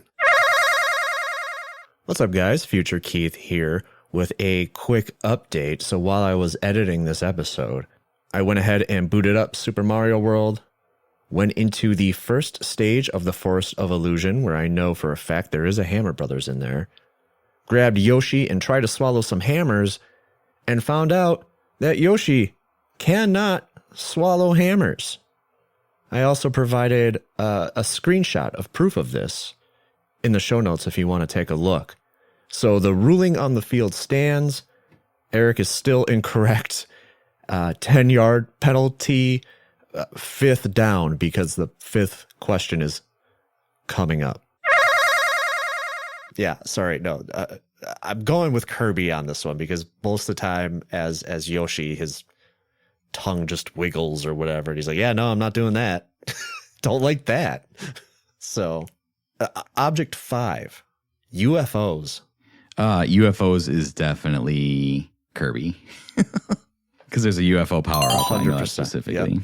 A little too on the nose. Maybe I should have started with that. No, I was just being too literal at the start, like a jackass. So, what about explosives? Explosives. Explosives, I'm gonna say is. I'm trying to think if I'm being too technical on this again. Are there any explosives that Yoshi swallows? What about I'm gonna say Kirby because Kirby can swallow the atomic bomb in Kirby Superstar and get the power up. Okay, cool. That is correct. He can even like suck up like after the explosion has happened. He can still suck it up. Kirby's a nightmare. Amazing. Some would say he could be the throat goat. So here's a callback to object number 1 that you might get correct. Number 7, environmental hazards. So stuff like lasers and falling objects like spikes and stuff. I'm gonna say Kirby. It's gonna be neither. It's gonna be neither, isn't it? It is neither. I was overthinking it because you said callback 1 and I thought Kirby. So, damn. No. Yep. Kirby will definitely get hit. So I'm not good at the throat game, Keith. Dude, you gotta level up your throat game, dude. you gotta just relax, loosen up. Yeah. Not that I would know anything about that. Number 8, bosses. Bosses. Kirby can swallow bosses after he defeats them. You know what? I'll give that to you. I totally forgot about that. I was gonna say neither. Okay. Because you can't like initially. No, you can't. So there's a technicality Kirby. in there. Yeah, you have to defeat them first. Yes. Yes. I'll accept it. Number 9, spiky enemies. Enemies with like spikes on them. Spiky enemies. I think when Yoshi does a spiky, his tongue does that weird like gagging vibrate thing. If I remember correctly. I'm gonna say neither for spiky enemies. Damn it! I lost the button. Sorry, that is Yoshi. I thought he did like the tongue gag thing. I guess not. And number 10, think about this one. Yarn and or fabric in general. Oh, they both have yarn games. They both have yarn games. I totally wouldn't try to trick you, You Eric. totally would. But because you have Kirby's Epic Yarn, and then you have Yoshi's like Woolly World or whatever, or Yoshi's Yarn World, or whatever the it is. There's not a both option. So I'm going to go with it's probably Yoshi. That makes more sense to me. Final answer? Yes. It's neither. That is correct. Okay. Apparently, Kirby's Epic Yarn, he doesn't have his sucking ability in that game. What's the point? Isn't that the whole point of Kirby? If Kirby's not throat and stuff, then it's not a Kirby game. I mean, it's true. But are you the throat goat? You got 6 out of 10. Ooh, So I mean, I'll take 60%. I wouldn't say you're. Yeah, I wouldn't say you're the goat, but out of the 10 questions, Yoshi pops up on this list 5 times, and Kirby only pops up 3. Interesting. So, Yoshi is the throat goat. I'm giving Kirby way too much if credit. You needed to know. Yeah, I give Kirby way too much credit. When it comes to sucking, Kirby is king, but when it comes to the throat, it's Yoshi. Gotta be. Yeah, 100%. This has been Throat Goat.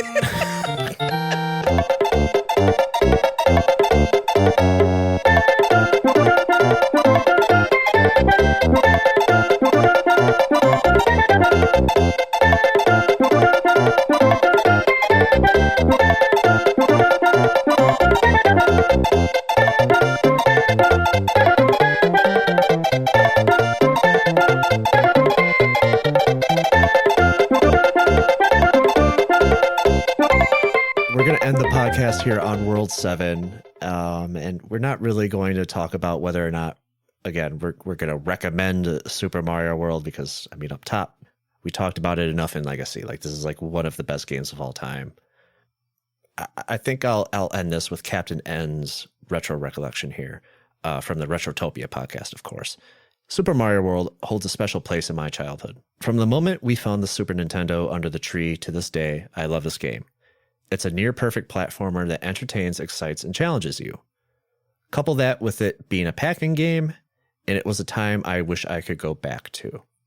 And yeah, man, I mean, when I replayed this for the podcast, and I think every time I do replay it, it's definitely to kind of just transport myself back to a different time, to a different Keith. As this podcast usually wraps up and we talk about whether or not we're going to recommend a game, it's usually in the guise of like, well, if somebody's never come to this game before, would you say, hey, check it out, maybe check it out, or maybe check it out with some of these caveats. If somebody came up to you and has never played Super Mario World ever, or maybe they've never even played a Super Mario game in their entire life, what would you hope that they take away from playing something like this? Well, this is certainly, if someone came up to me and was like, I want to experience Mario, I've never played Mario, this is the game I would give them. I'd probably have to give them like a 2D game and a 3D game. And this is the game that I would give them on the 2D side, even over Mario Bros. 1, even over Mario Bros. 3, any of the new Super Mario Bros. Games that have come out. I just think that this game so well represents everything that Mario was trying to do. And I would probably explain to them my history with a little bit with it in choosing this game for them. I would tell them that this is how the game makes me feel. This is what it means to me. So I hope that when you play this and when you experience it, I know that my experience is kind of unique and singular. I hope you would feel some of that, like what you described, that wonder, that nostalgic time, because there are things that you can have played later in life and you can still feel nostalgia for them. Like nostalgia is a weird thing like that. Even if you have no memory of it from your childhood, you can kind of still feel like nostalgic about it. That's happened to people that have, played Kingdom Hearts for the first time 20 years later, and they play the first one and they're like, this game is nostalgic and I have no nostalgia for it. And I hope that's kind of the experience, kind of exactly what you outlined is kind of the experience that I associate with Super Mario World. Playing it with friends, playing it all day while my mom was at work, playing it after school, just looking at that TV high up on the dresser with the cord hanging down. Just all of those memories, warm, fuzzy feelings I associate with this game. And I would communicate that to anybody that I would, recommend this game to, because it's got more than just being a really good Mario game tied up in it for me, and it sounds like for you too, which I think is a rarity on your show, because your opinions and your thoughts and justifications about whether you recommend a game or not are usually very well thought out. And this one at the top, we were just both like, yeah, neither of us can be objective about this game just because it means so much to us. And this game does. It means a lot to me. This is one of my top 10 favorite games of all time. This is a top 5 Mario game for me. It's number 1. It's my favorite Mario game of all time.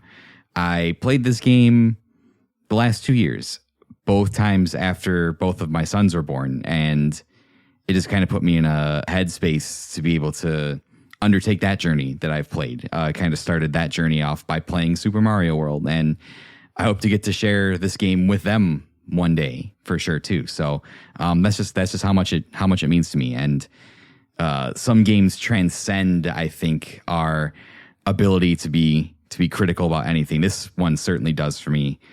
There is no objective analysis I can give of this game that is not tinted by nostalgia at all. And I don't think that's a bad thing. I think there are certain things that you can experience in your life, whether that's a movie or a book that you read or a game that you play, and you experience it at a certain time in your life, and it means more to you because of that. And that's what Super Mario World is to me. And that's what I would communicate to the person that I give to and say, play this and experience Mario. This is the best that Mario has ever been. obviously 3D is a different question, but to me, this is what Mario represents. And that's what Super Mario World is to me. And again, I appreciate everybody in the Discord and the community chiming in on this game. And I think a lot of those opinions are valid. A lot of those opinions are opinions that I have heard multiple times about this game and are equally as valid. And so in that way, I thought that the way I outlined this episode was perfectly fine because although I don't think I have anything new to bring to the table, which I'm sure even after talking about this game for nearly 3 hours, I still don't think I brought anything new to the table. We definitely, I think, still took care of the important discussion points thanks to the community, and maybe have retreaded some stuff that other content creators would.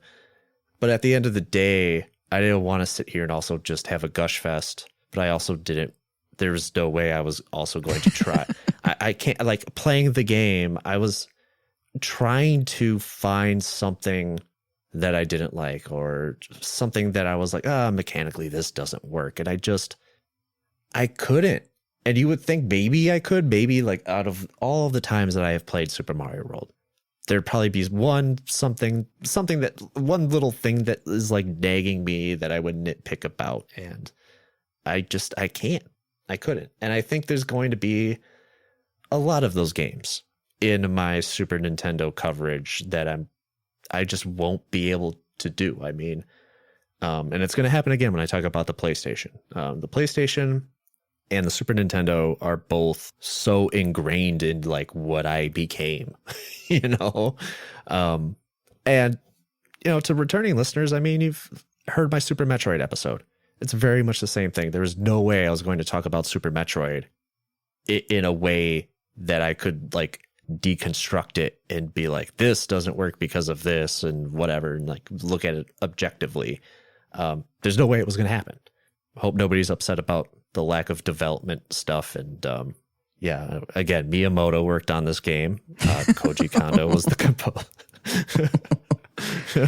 It was delayed. I don't know. What else do you want? I also think it's interesting that a lot of the development info on this came out in 2020 during the massive Nintendo leaks. Yeah. But yeah, I mean, that stuff's all over the internet, and I just didn't want to do that today. It's almost like a lot of us didn't really have anything to do in 2020, like maybe we were all stuck indoors. Somebody was just like, I think I'm in Nintendo's hard drive. Oh my God, what is this? But if you were disappointed that there was no development history, you did learn that hell is canonical in the Mario world. So take that with you. That's something that you learned. Yeah. No, yeah, they totally did. You did. So you did learn that. Yeah. I learned it in real time. We learned together. We also learned who the throat goat was. Yes. So, yeah. It's Yoshi. So yeah, don't say you didn't come away from the Super Mario World episode here on the main quest without any knowledge.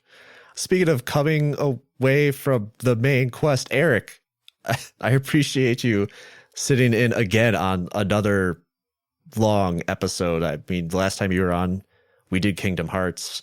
Oh yeah. That was what, a 4-hour episode or something like that. Yeah. Insane. I mean, I was really going to try and keep this to 2 hours, but I tried, buddy. I really tried. Sorry. It's impossible when we do stuff together. I mean, I think the last thing you came on my show for was Shadow the Hedgehog, and we did 2.5 hours on that somehow. Yeah. Well, hey, when you play it 11 times, or when you play it for 11 hours, you got a lot to say about it. Respect. But speaking of places that I might be guesting on and have guested on, and things that you do on the internet, why don't you remind the people where they can find you? Yeah, I got to remember I have 2 things to shill now, so it's twice as much to remember. So yeah, my first show, if you know me in the community, it's the Unlockables. It's kind of like my video game diary of the games that I play. I just kind of, I used to have a more structured idea, but with my free time being limited with children now, it's just kind of like I talk about the games that I play and the things that I find interesting about them, or maybe I don't find interesting about them, or maybe the conversations that happen around them. If you want to catch up with all that stuff, you can go to linktr.ee/Unlockables podcast, and the Discord and all the social media links are in there. And where that show is. That's an exclusively audio show. And then my other show, 9 to 5 Bears, if you're interested in hearing about the absolute travesty of the Chicago American football team, you can go check that out. It's the number 9 TO number 5 Bears. On most platforms. I don't have a link tree yet. I don't even think we really have any social medias. I just got it set up on YouTube and a couple of the podcast places the other day. So, and that is a video format. So 2 different ways to check it out there. Yeah, don't use the 9 to 5 Bears one to find out where I live and come see me, because that's an invasion of privacy. Oh. So I look forward to the episode where you and Brett, right? Yes. You and Brett do an entire episode talking about the charge and chucks. Yeah, I mean, we could use some charge and chucks on the team right now because we have no edge rush, we have no run game, so they would be helpful for sure. But yeah, except when they start throwing baseballs. yeah. They wouldn't. The refs wouldn't know how to call that. Hey, if the tush push is still legal, then throwing baseballs has to be legal. That's a conversation for a different podcast. But yeah, thank you, Keith, as always, for having me on. This was, like I said, this was a long time coming. I pretty much, as soon as I met you and you were like, yeah, I'm doing all these games, I was like, yeah, I'm coming on for Super Mario World. And that's just kind of like a cool, like, full circle moment in like our friendship that we've been on last couple years. Promise.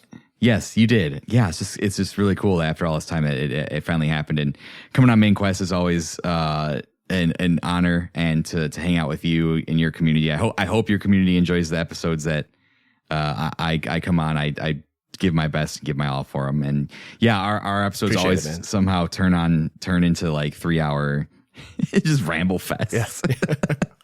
Both very like, I mean the Kingdom Hearts episode was very very heartfelt stuff. These are like therapy sessions in a lot of ways. So, but yeah, yes. I appreciate you taking the time though as well. So, next time on the program, I will be covering my first, I guess, twin stick shooter. At least that's how I remember it. I think I honestly don't remember really anything about Super Smash TV, but I'm sure it has something in common with twin stick shooters. Maybe, right? I'm probably completely wrong. It's probably some lineage there. This is what the people come here for. We're discovering new things all the time, right? So I guess until next week, hey, we're talking Super Smash TV. Make sure you take care of yourself, your body, and your mind, of course, and always remember, it's okay to like a video game.